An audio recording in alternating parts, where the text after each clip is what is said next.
ಆಗುತ್ತದೆ ಅಂತನ್ನುವ ಕಾರಣದಿಂದಾಗಿ ಶುಭ ಸಂದರ್ಭಗಳಲ್ಲಿ ಈ ಕಲ್ಯಾಣವನ್ನು ಕೇಳುವಂತಹ ಒಂದು ಪದ್ಧತಿ ಅಂತನ್ನುವುದು ಹಿರಿಯರು ಮಾಡಿಕೊಟ್ಟಿದ್ದಾರೆ.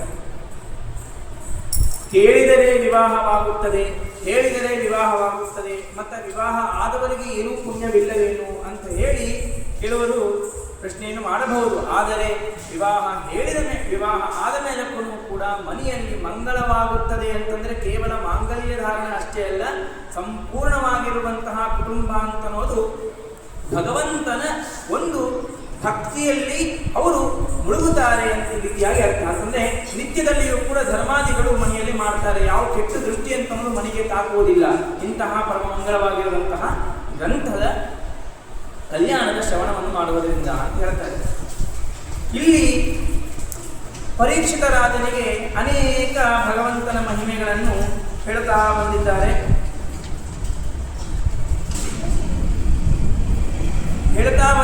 ಶುಕಾಚಾರ್ಯರು. ಆದರೆ ಮಧ್ಯದಲ್ಲಿ ಪರೀಕ್ಷಿತ ರಾಜರಿಗೆ ಇನ್ನೊಂಥರ ಕುತೂಹಲ. ಭಗವಂತನ ಮಹಿಮೆಯನ್ನು ಕೇಳ್ತಾ ಇದ್ದೀನಿ ಸರಿ, ಆದರೆ ಭಗವಂತನ ವಿವಾಹವನ್ನು ಕೇಳಬೇಕು. ಯಾಕಂತಂದ್ರೆ ಇಷ್ಟೂವರೆಗೆ ಏನು ಭಗವಂತ ವಿವಾಹ ಮಾಡಿಕೊಂಡಿದ್ದಾನೋ ಅದು ಒಂಥರ ಇದೆ, ಆದರೆ ಇಲ್ಲಿ ಒಂಥರ ರಾಕ್ಷಸಿ ವಿವಾಹವನ್ನು ಮಾಡಿಕೊಂಡಿದ್ದಾನೆ ಭಗವಂತ ಅಂತ ಹೇಳ್ತಾ ಇದ್ದಾರೆ. ಈ ರಾಕ್ಷಸಿ ವಿವಾಹ ರೀತಿಯಿಂದಾಗಿ ರುಕ್ಮಿಣಿಯನ್ನು ಎತ್ತುಕೊಂಡು ಬಂದು ಅಂತಹ ದುಷ್ಟರಾದ ಜರಾಸಂಧಾದಿಗಳನ್ನೆಲ್ಲರನ್ನು ಸೋಲಿಸಿ ಭಗವಂತ ಹೇಗೆ ವಿವಾಹವನ್ನು ಮಾಡಿಕೊಂಡಿದ್ದಾನೆ, ಇದನ್ನು ನನಗೆ ಕೇಳಬೇಕಾಗಿದೆ. ಆ ಭಗವಂತನ ಪರಮಮಂಗಳವಾಗಿರುವಂತಹ ಈ ಕಲ್ಯಾಣವನ್ನು ಕೇಳಬೇಕಾಗಿದೆ ಅಂತ ಹೇಳಿ ಪರೀಕ್ಷಿತ ಮಹಾರಾಜ ಕೇಳ್ಕೊಳ್ತಾನೆ. ಭಗವಾನ್ ಭೀಷ್ಮಕ ಸುತಾನ್ ರುಕ್ಮಿಣೀಂ ರುಚಿರಾಣಾಂ ರಾಕ್ಷಸೇನ ವಿವಾಹೇನ ಉಪಯೇಮ ಇತಿ ಶ್ರುತಂ. ಇಲ್ಲಿ ಒಂದು ಪ್ರಶ್ನೆ ಬರುತ್ತೆ. ಭಗವಂತ ರಾಕ್ಷಸ ವಿವಾಹವನ್ನು ಮಾಡಿಕೊಂಡಿದ್ದಾನೆ ಅಂತ ರೀತಿಯಾಗಿ ದಶಮಸ್ಕಂದದಲ್ಲಿ ಹೇಳ್ತಾ ಇದ್ದಾನೆ. ಆದರೆ ತೃತೀಯ ಸ್ಕಂದದಲ್ಲಿ ಇದೇ ಭಾಗವತದಲ್ಲಿ ಇದೇ ವೇದವ್ಯಾಸ ದೇವರೇ ಹೇಳಿದ್ದಾರೆ ಏನಂತ ಹೇಳಿ, ಗಾಂಧರ್ವ ವೃತ್ಯಾಮಿಷತಾಂತ ಭಾಗಂ ಅಂತನೋ ಕಡೆಗೆ ಗಾಂಧರ್ವ ವಿವಾಹವನ್ನು ಮಾಡಿಕೊಂಡಿದ್ದಾನೆ ಭಗವಂತ ಅಂತ ಹೇಳಿದರು. ಏನು ವಿರುದ್ಧ ಆಯ್ತಲ್ಲ, ಅಲ್ಲಿ ಗಾಂಧರ್ವ ವಿವಾಹ ಅಂತಂದ್ರು, ಅದೇ ಕೃಷ್ಣನ ವಿವಾಹವೇ ಇಲ್ಲಿ ವೇದವ್ಯಾಸ ದೇವರು ರಾಕ್ಷಸಿ ವಿವಾಹ ಅಂತ ಹೇಳ್ತಾ ಇದ್ದಾರೆ. ಎರಡು ವಿರುದ್ಧವಾಯ್ತಲ್ಲ ಅಂತ ಹೇಳಿ ಪ್ರಶ್ನೆ ಬಂದಾಗ ಅದಕ್ಕೆ ಹೇಳ್ತಾರೆ, 8 ತರಹ ವಿವಾಹಗಳಿವೆ. ಬ್ರಾಹ್ಮೋ ದೈವಸ್ತಥೈವಾರ್ಷಃ ಪ್ರಜಾಪತ್ಯಸ್ತಥಾಸುರಃ ಗಾಂಧರ್ವೋ ರಾಕ್ಷಸಶ್ಚೈವ ಪೈಶಾಚಾಷ್ಟಮ ಸ್ಮೃತಃ. ಏನು 8 ವಿವಾಹಗಳು: ಬ್ರಾಹ್ಮ ವಿವಾಹ, ದೈವ ವಿವಾಹ, ಆರ್ಷ ವಿವಾಹ, ಪ್ರಾಜಾಪತ್ಯ ವಿವಾಹ, ಆಸುರ ವಿವಾಹ, ಗಾಂಧರ್ವ ವಿವಾಹ, ರಾಕ್ಷಸ ವಿವಾಹ, ಪೈಶಾಚ ವಿವಾಹ ಅಂತ 8 ತರಹ ವಿವಾಹಗಳಿವೆ. ಏನು ಮೊದಲಿಗೆ ಬ್ರಾಹ್ಮಣ ವಿವಾಹ ಅಂತಂದ್ರೆ ಏನು? ಬ್ರಾಹ್ಮ ವಿವಾಹ ಅಂತಂದ್ರೆ ಅದಕ್ಕೆ ಹೇಳ್ತಾರೆ, ಆಹೂಯ ಗುಣಪತೆ ಕನ್ಯಾದಾನಂ ಬ್ರಾಹ್ಮ. ಅಂದರೆ ಕನ್ಯಾದಾತನು ಕನ್ಯೆಗೆ, ಬ್ರಾಹ್ಮಣ ಕನ್ಯಾದಾತನು ತನ್ನ ಮಗಳಿಗೆ ಉತ್ತಮವಾಗಿರುವಂತಹ ವರವನ್ನು ಅನ್ವೇಷಣೆಯನ್ನು ಮಾಡ್ತಾ ಬ್ರಾಹ್ಮಣರಲ್ಲಿ ಉತ್ತಮನಾದ, ಗುಣವಂತನಾದ ಮತ್ತು ವಿದ್ಯಾವಂತನಾಗಿರುವಂತಹ ಅವನನ್ನು ಆರಿಸಿಕೊಂಡು ಬಂದು ವಿವಾಹವನ್ನು ಮಾಡಿದರೆ ಇದು ಬ್ರಾಹ್ಮಣರ ಬ್ರಾಹ್ಮ ವಿವಾಹ. ಅಂದರೆ ಕನ್ಯಾದಾನವನ್ನು ಮಾಡ್ತಾ ಇರುವಂತಹ ಸಂದರ್ಭದಲ್ಲಿ ಬ್ರಾಹ್ಮಣ ಹೇಗೆ ಇರಬೇಕು ಅಂತಂದ್ರೆ, ವರ ಹೇಗೆ ಇರಬೇಕು ಅಂತಂದ್ರೆ ಗುಣವಂತನಾಗಿರಬೇಕು ಮತ್ತು ವಿದ್ಯಾವಂತನಾಗಿರಬೇಕು. ಗುಣವಂತನಾಗಿರಬೇಕು. ನಿತ್ಯದಲ್ಲಿಯೂ ಕೂಡ ಗಾಯತ್ರಿ ಮಂತ್ರ, ಅನೇಕ ಜಪಗಳನ್ನು ಮಾಡ್ತಾ, ಪಾರಾಯಣಗಳನ್ನು ಮಾಡ್ತಾ, ಭಗವಂತನ ಸಿದ್ಧಾಂತವನ್ನು ಪ್ರಚಾರ ಮಾಡ್ತಾ, ವಿದ್ವನ್ಮನ್ನಳಿಗೆ ಪಾಠವನ್ನು ಹೇಳ್ತಾ, ವಿದ್ಯಾರ್ಥಿಗಳಿಗೆ ಪಾಠವನ್ನು ಹೇಳ್ತಾ, ನಿತ್ಯದಲ್ಲಿಯೂ ಕೂಡ ಭಗವಂತನ ಒಂದು ಸಾಧನೆಯಲ್ಲಿಯೇನೆ ನಿರತರಾಗಿರುವಂತಹ ಒಬ್ಬ ಉತ್ತಮನಾಗಿರುವಂತಹ ವರನಿಗೇನೆ ಕನ್ಯಾದಾನವನ್ನು ಮಾಡಬೇಕು. ಅಂತಹದ್ದೇ ಈ ಬ್ರಾಹ್ಮ ವಿವಾಹ. ಮತ್ತೆ ದೈವ ವಿವಾಹ. ಈ ಬ್ರಾಹ್ಮ ವಿವಾಹ ಇರುವಂತಹ ಎಲ್ಲ ವಿವಾಹಗಳಿಗಿಂತಲೂ ಉತ್ತಮವಾಗಿರುವಂತಹ ವಿವಾಹ. ದೈವ ವಿವಾಹ ಅಂತಂದ್ರೆ ಏನಂದ್ರೆ, ಯಜ್ಞಸ್ಥಪ್ಯಜೇ ದೈವ. ಯಜ್ಞವನ್ನು ಮಾಡಿದ ಮೇಲೆ ಆಗ ಯಜಮಾನ ಬ್ರಾಹ್ಮಣನಿಗೆ ಋತ್ವಿಕ್ ಅಲ್ಲಿ ಯಜ್ಞದಲ್ಲಿ ಅವರು ಕೂಡ ಭಾಗವಹಿಸಿದ್ದ ಆಗಿರುವಂತಹ ಋತ್ವಿಕರು ಬ್ರಾಹ್ಮಣರು ಏನಿರ್ತಾರೆ ಅಲ್ಲ, ಅವರಿಗೆ ರತ್ನಗಳಿಂದ ಕೂಡಿಕೊಂಡು ಕನ್ಯಾ ದಕ್ಷಿಣೆಯ ಜಾಗದಲ್ಲಿ ಕನ್ಯೆಯನ್ನು ಕೊಟ್ಟು ವಿವಾಹವನ್ನು ಮಾಡುವುದೇನಿದೆಯಲ್ಲ, ಇದು ದೈವ ವಿವಾಹ. ಮತ್ತು ಆರ್ಷ ವಿವಾಹ. ಆರ್ಷ ವಿವಾಹ ಅಂತಂದ್ರೆ 2 ಗೋವುಗಳನ್ನು ಖರೀದಿ ಮಾಡಿ, ಆಗ ಆ ಗೋವುಗಳನ್ನು ಖರೀದಿ ಮಾಡಿದ ಮೇಲಕ್ಕೆ ಅದಕ್ಕೆ ಪ್ರತ್ಯಾಮ್ನಾಯ ಮಗಳನ್ನು ಕೊಟ್ಟು ವಿವಾಹವನ್ನು ಮಾಡುವುದು, ಇದು ಆರ್ಷ ವಿವಾಹ. ಆದರೆ ಇಲ್ಲಿ ಇದೇನ್ರಿ, ಇದು ವ್ಯಾಪಾರ ಆಯ್ತಲ್ಲ. ಮುಂದೆ ಏನು ಹೇಳ್ತಾ ಇದ್ದಾರೆ, ಪ್ರಾಜಾಪತ್ಯ ವಿವಾಹ, ಆಸುರಿ ವಿವಾಹದಲ್ಲಿ ಏನು ಹೇಳ್ತಾ ಇದ್ದಾರೆ ಅಂತಂದ್ರೆ, ಹೀಗೆ ರೊಕ್ಕ ತಗೊಂಡು ಕನ್ಯೆಯನ್ನು ಕೊಡೋದು, ಇಲ್ಲಿ ಗೋವುಗಳನ್ನು ತಗೊಂಡು ಕನ್ಯೆಯನ್ನು ಕೊಡೋದು, 2 ಒಂದೇ ಆಯ್ತಲ್ಲ. ಅದು ತಪ್ಪು, ಅದು ನಿಷಿದ್ಧ. ಆದರೆ ಇದು ನಿಷಿದ್ಧನೇ ಆಯ್ತಲ್ಲ ಮತ್ತ ಅಂತ ಹೇಳಿ ಪ್ರಶ್ನೆ ಬರುತ್ತೆ. ಅದಕ್ಕೆ ಹೇಳ್ತಾ ಇದ್ದಾರೆ, ಈ ಗೋವುಗಳನ್ನು ಖರೀದಿ ಮಾಡಿದ್ದು ಯಾವುದಕ್ಕಾಗಿ ಅಂತಂದ್ರೆ ಯಜ್ಞಕ್ಕಾಗಿ ಗೋವುಗಳನ್ನು ಖರೀದಿ ಮಾಡಿದ್ದಾರೆ. ಆದ್ದರಿಂದಾಗಿ ಇದು ಶ್ರೇಷ್ಠವಾದದ್ದೇ. ಆದ್ದರಿಂದಾಗಿ ಈ ಒಂದು ಕನ್ಯಾದಾನ ಏನಿದೆಯಲ್ಲ, ಇದು ಉತ್ತಮವಾದದ್ದೇ. ಆದ್ದರಿಂದಾಗಿ ಇದು ಆರ್ಷ ವಿವಾಹ ಅಂತ ಕರೆದಿದ್ದಾರೆ. ಮತ್ತೆ ಅಲ್ಲಿ ಮತ್ತು ಪ್ರಾಜಾಪತ್ಯ ವಿವಾಹ. ಪ್ರಾಜಾಪತ್ಯ ವಿವಾಹ ಅಂತಂದ್ರೆ ಪ್ರಾರ್ಥಿತ ಪ್ರಧಾನೇನ ಪ್ರಾಜಾಪತ್ಯ. ಹುಡುಗಿಯನ್ನು ಅಪೇಕ್ಷಿಸಿ ಬರ್ತಾನೆ. ಮನೆಗೆ ಬಂದು ಕನ್ಯಾದಾನವನ್ನು ಮಾಡಿದೆ. ಆಗ ಕನ್ಯೆಗೆ ಮತ್ತು ವರನಿಗೆ ಇಬ್ಬರಿಗೆ ಒಂದು ಮಾತುಕತೆ ಆಗತ್ತೆ. ಏನಂತಂದ್ರೆ, ನಾನು ಈ ವ್ಯಾಪಾರದಲ್ಲಿ ತೊಡಗಿದ್ದೇನೆ, ಈ ಲೌಕಿಕ ವೈದಿಕ ವಿಷಯಗಳಲ್ಲಿ ಇಬ್ಬರಿಗೂ ಕೂಡ ಸಮವಾಗಿರುವಂತಹ ಹಕ್ಕು ಇರಬೇಕು, ಸಮವಾಗಿ ಇಬ್ಬರೂ ನೋಡಿಕೊಳ್ಳಬೇಕು. ಈ ಒಂದು ನಿಯಮದಿಂದಾಗಿ ನಾವು ವಿವಾಹವನ್ನು ಮಾಡಿಕೊಳ್ಳೋಣ. ಈ ಒಂದು ಷರತ್ತಿನ ಮೇಲೆ ನಡೆದಿರುವಂತಹ ವಿವಾಹ ಇದು ಪ್ರಾಜಾಪತ್ಯ ವಿವಾಹ. ಇದು ವಿಹಿತವಾದದ್ದಲ್ಲ. ಮತ್ತು ಆಸುರ ವಿವಾಹ. ಈ ಆಸುರ ವಿವಾಹದಲ್ಲಿ ರೊಕ್ಕಕ್ಕಾಗಿ, ಹಣಕ್ಕಾಗಿ ಕ್ರಯೇನ ಆಸುರ ಅಂತ ರೀತಿಯಾಗಿ ಹಣಕ್ಕಾಗಿ ಮಾರಾಟ ಮಾಡಿದಂತೆ ಕನ್ಯೆಯನ್ನು ಮಾರಾಟ ಮಾಡಿದಂತೆ ಕನ್ಯಾದಾತನು ಮಾಡಿದರೆ ಇದು ಆಸುರ ವಿವಾಹ ಅಂತ ಕರೆದಿದ್ದಾರೆ. ಗಾಂಧರ್ವ ವಿವಾಹ ಅಂತಂದ್ರೆ ಹಿತಕಾಮಾತ್ ಸಂವರ್ತತೆ ಸಗಾಂಧರ್ವ. ಇಬ್ಬರಿಗೂ ಕೂಡ ಒಪ್ಪಿಗೆ, ಇಬ್ಬರೂ ಇಷ್ಟಪಟ್ಟಿದ್ದಾರೆ, ತಮ್ಮ ತಂದೆ ತಾಯಿಗಳಿಗೆ ಹೇಳಿ ವಿವಾಹವನ್ನು ಮಾಡಿಕೊಂಡಿದ್ದಾರೆ ಶಾಸ್ತ್ರೀಯವಾಗಿ. ಇದು ಗಾಂಧರ್ವ ವಿವಾಹ. ಇಲ್ಲಿ ರಾಕ್ಷಸರ ನೆಕ್ಸ್ಟ್ ರಾಕ್ಷಸ ವಿವಾಹ. ರಾಕ್ಷಸ ವಿವಾಹ ಅಂತಂದ್ರೆ ಯುದ್ಧವನ್ನು ಮಾಡಿ, ಇಬ್ಬರೂ ಇಷ್ಟಪಟ್ಟಿದ್ದಾರೆ, ಯುದ್ಧವನ್ನು ಮಾಡಿ, ಅಂದ್ರೆ ಕನ್ಯೆಯ ತಂದೆ ತಾಯಿಗಳಿಗೂ ಕೂಡ ಇಷ್ಟನೇ, ಕನ್ಯೆಗೂ ಇಷ್ಟನೇ ಆಗಿರಬೇಕು. ಮತ್ತು ಯಾರಿಂದಲೋ ಅದು ಪ್ರತಿಬದ್ಧವಾದಾಗ ಆ ಪ್ರತಿಬಂಧಕವನ್ನು ತೊಲಗಿಸಿ ಯುದ್ಧವನ್ನು ಆಡಿ ಆ ಕನ್ಯೆಯನ್ನು ಎತ್ತಿಕೊಂಡು ಬಂದು ಮಾಡಿಕೊಂಡಿರುವಂತಹ ವಿವಾಹ ಏನಿದೆಯಲ್ಲ, ಇದು ರಾಕ್ಷಸ ವಿವಾಹ. ಯುದ್ಧಹರಣೇನ ರಾಕ್ಷಸ. ಇಲ್ಲಿ ಗಾಂಧರ್ವ ವಿವಾಹ, ರಾಕ್ಷಸ ವಿವಾಹ, ಎರಡನ್ನೂ ಕೂಡ ಇಲ್ಲಿ ಕೃಷ್ಣ ಮಾಡಿದ್ದಾನೆ ಅಂತ ಹೇಳ್ತಾ ಇದ್ದಾರೆ. ಗಾಂಧರ್ವ ವಿವಾಹ ಕರೆ ನೋಡಿದರೆ ರಾಕ್ಷಸ ವಿವಾಹವನ್ನೇ ಮಾಡ್ಕೊಂಡಿದ್ದಾನೆ. ಆದರೆ ಗಾಂಧರ್ವ ವಿವಾಹ ಅಂತ ಯಾಕೆ ಹೇಳಿದ್ದಾರೆ ಅಂತಂದ್ರೆ, ಸಮಾನವಾಗಿರುವಂತಹ ಒಂದು ಮಾತಿದೆ ಮಧ್ಯದಲ್ಲಿ. ಏನು? ಮಿತಃ ಕಾಮಾತ್ ಸಂವರ್ತತೆ ಸ ಗಾಂಧರ್ವ. ಇಬ್ಬರಿಗೂ ಒಪ್ಪಿಗೆ ಇದೆ. ಇಲ್ಲಿ ಕೂಡ ರಾಕ್ಷಸ ವಿವಾಹದಲ್ಲಿಯೂ ಕೂಡ ಇಬ್ಬರಿಗೂ ಒಪ್ಪಿಗೆ ಇದೆ. ಈ ಒಂದು ಅಂಶವನ್ನು ಮಾತ್ರ ಸ್ವೀಕಾರವನ್ನು ಮಾಡಿ ಗಾಂಧರ್ವ ವಿವಾಹ ಅಂತ ರೀತಿಯಾಗಿ ಅಲ್ಲಿ ಪ್ರಯೋಗವನ್ನು ಮಾಡಿದ್ದಾರೆ ಅಂತ ತಿಳಿದುಕೊಳ್ಬೇಕು. ಆದ್ದರಿಂದಾಗಿ ಯಾವ ದೋಷವೂ ಇಲ್ಲ. ಪೈಶಾಚ ವಿವಾಹ ಅಂತಂದರೆ ಅದು ಸುಪ್ತ ಮತ್ತಾಭಿಗಮನಾತ್ ಪೈಶಾಚ.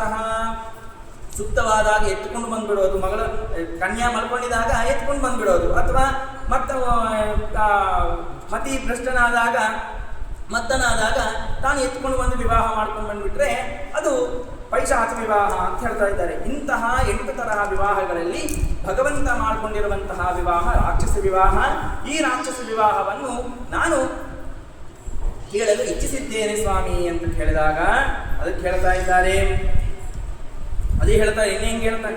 ಭಗವನ್ ಸೋತುಮಿಚ್ಛಾಮಿ ಕೃಷ್ಣಸ್ಯಾಮಿ ತೇಜಸಃ ಯಥಾ ಮಾಗತ ಶಾಲ್ವಾದೀನ್ ಜಿತ್ವಾ ತತ್ಪುರಮಾಗಮತ್ ಬ್ರಹ್ಮನ್ ವಿಷ್ಣು ಕಥಾ ಪುಣ್ಯ ಮಾತ್ವೀರ್ಲೋಕಮಲಾಪಹಾಃ ಓಣು ತೃಪ್ಯೇತ ಶನ್ವಾನಃ ಸುತಜ್ಞೋ ನಿತ್ಯ ನೂತನಃ. ಎಷ್ಟು ಭಗವಂತನ ಮಹಿಮೆ ಇದೆ ಅಂತಂದರೆ, ಭಗವಂತನ ವಿವಾಹವನ್ನು ಎಷ್ಟೋ ಕೇಳಿದ್ದೇನೆ. ನಾನು ಅದೇ ಕಾಲದಲ್ಲಿದ್ದವನೇ. ಆದ್ದರಿಂದಾಗಿ ನಾನು, ನಮ್ಮ ತಂದೆಯವರು ಅವರು ಹೇಳಿದ್ದಾರೆ, ಕೃಷ್ಣನ ಹಿಂಗ ರಾಕ್ಷಸ ವಿವಾಹವನ್ನು ಮಾಡಿಕೊಂಡಿದ್ದಾನೆ ಅಂತ ಹೇಳಿದ್ದಾರೆ. ಆದರೂ ಕೂಡ ನನಗೆ ಕೇಳಬೇಕಂತಿದೆ. ಯಾಕೆ ಅಂತಂದ್ರೆ ತೃಪ್ತಿನೇ ಇಲ್ಲ ನನಗೆ. ಎಷ್ಟು ಎಷ್ಟು ಸತಿ ನಾನು ಭಗವಂತನ ಈ ಕಲ್ಯಾಣವನ್ನು ಕೇಳಿದರೂ ಕೂಡ ತೃಪ್ತಿ ಇಲ್ಲ. ಯಾಕೆ ಅಂತಂದ್ರೆ ಭಗವಂತನ ಕೆಲಸಗಳೇ ಅಂತವು ನಿತ್ಯ ನೂತನವಾಗಿರುವಂತಹದ್ದು. ಪರಮಾತ್ಮನ ಒಂದೊಂದು ಕಥೆ ಕೂಡ ನಿತ್ಯ ನೂತನ. ಪರಮಾತ್ಮನನ್ನು ಸದಾ ಕಣ್ಣು ಮುಂದೆ ಇಟ್ಟುಕೊಂಡು ಸದಾ ಕಾಲದಲ್ಲಿ ಸೇವೆ ಮಾಡುವಂತಹ ಲಕ್ಷ್ಮೀದೇವಿಯೇನೆ ಕ್ಷಣ ಬಿಡದೆ ಭಗವಂತನನ್ನು ನೋಡ್ತಾ ಇದ್ದರೂ ಕೂಡ ಪ್ರತಿ ಕ್ಷಣದಲ್ಲಿಯೂ ಕೂಡ ಪರಮಾತ್ಮ ಒಂದು ಈಗ ಇದ್ದಂತೆ ಮುಂದಿನ ಕ್ಷಣದಲ್ಲಿ ಇರೋದಿಲ್ಲ. ಅದಕ್ಕೆ ಇಷ್ಟು ಆಶ್ಚರ್ಯವಾಗಿರುವಂತಹ ಗುಣಗಳ ಪರಮಾತ್ಮನೇ ನಿನಗೆ ಅಂತ ರೀತಿಯಾಗಿ ಕ್ಷಣ ಬಿಡದೆ ಪರಮಾತ್ಮನನ್ನು ನೋಡ್ತಾ ಇರ್ತಾಳೆ ಲಕ್ಷ್ಮೀದೇವಿ. ಅಂತಹದ್ದು ನಿತ್ಯ ನೂತನವಾಗಿರುವಂತಹದ್ದು ಪರಮಾತ್ಮನ ರೂಪ. ಅವನ ಕರ್ಮಗಳು ಹಾಗೆ ಇರುತ್ತೆ, ಆ ಕರ್ಮಗಳು ಅವನ ಕಥೆಗಳು ಹಾಗೆ ಇರುತ್ತೆ, ನಿತ್ಯ ನೂತನವಾಗಿರುವಂತಹದ್ದು. ಆದ್ದರಿಂದಾಗಿ ಎಂದಿಗೂ ಕೂಡ ತೃಪ್ತಿ ಆಗುವುದಿಲ್ಲ, ತೃಪ್ತನಾಗಲಿಲ್ಲ. ಆದ್ದರಿಂದಾಗಿ ನಾನು ಮತ್ತೆ ಕೇಳಬೇಕಂತ ಇಚ್ಛಿಸಿದ್ದೇನೆ ಸ್ವಾಮಿ ಅಂತ ಕೇಳಿದಾಗ ಅದಕ್ಕೆ ಹೇಳ್ತಾರೆ ಶ್ರೀ ಶುಭೋವಾಚ ರಾಜಾಸೀತ್ ಭೀಷ್ಮಕೋ ನಾಮ ವಿದರ್ಭಾಧಿಪತಿರ್ಮಹಾನ್ ತಸ್ಯ ಪಂಚಾಭವನ್ ಪುತ್ರಾಃ ಕನ್ಯೇಕಾ ಚ ವರಾನನ ರುಕ್ಮ್ಯಗ್ರಜೋ ರುಕ್ಮರಥೋ ರುಕ್ಮಬಾಹುರನಂತರಃ ರುಕ್ಮಕೇಶೋ ರುಕ್ಮಮಾಲಿ ರುಕ್ಮಿಣೀಶಾಂ ಸತಿ. ಇಲ್ಲಿ ಭೀಷ್ಮಕ ಅಂತ ಹೇಳಿ ವಿದರ್ಭ ದೇಶದ ರಾಜ ಬನಿದ್ದ, ಉತ್ತಮನಾದ ರಾಜ. ಅವನಿಗೆ 5 ಜನ ಮಕ್ಕಳು, ಒಂದು ಹೆಣ್ಣುಮಗಳು, 6ನೇದವಳು. ಯಾರು 5 ಜನ ಅಂತಂದ್ರೆ ರುಕ್ಮ್ಯಗ್ರಜ, ಅಗ್ರಜನಾಗಿರುವಂತಹ ರುಕ್ಮಿ ಮತ್ತು ರುಕ್ಮರಥ, ರುಕ್ಮಬಾಹು ಮತ್ತು ರುಕ್ಮಕೇಶ, ರುಕ್ಮಮಾಲಿ ಅಂತ ಹೇಳಿ 5 ಜನ ಗಂಡು ಮಕ್ಕಳು. ರುಕ್ಮಿಣಿ ಅಂತ ಹೇಳಿ 6ನೇ ಹೆಣ್ಣು ಮಗಳು.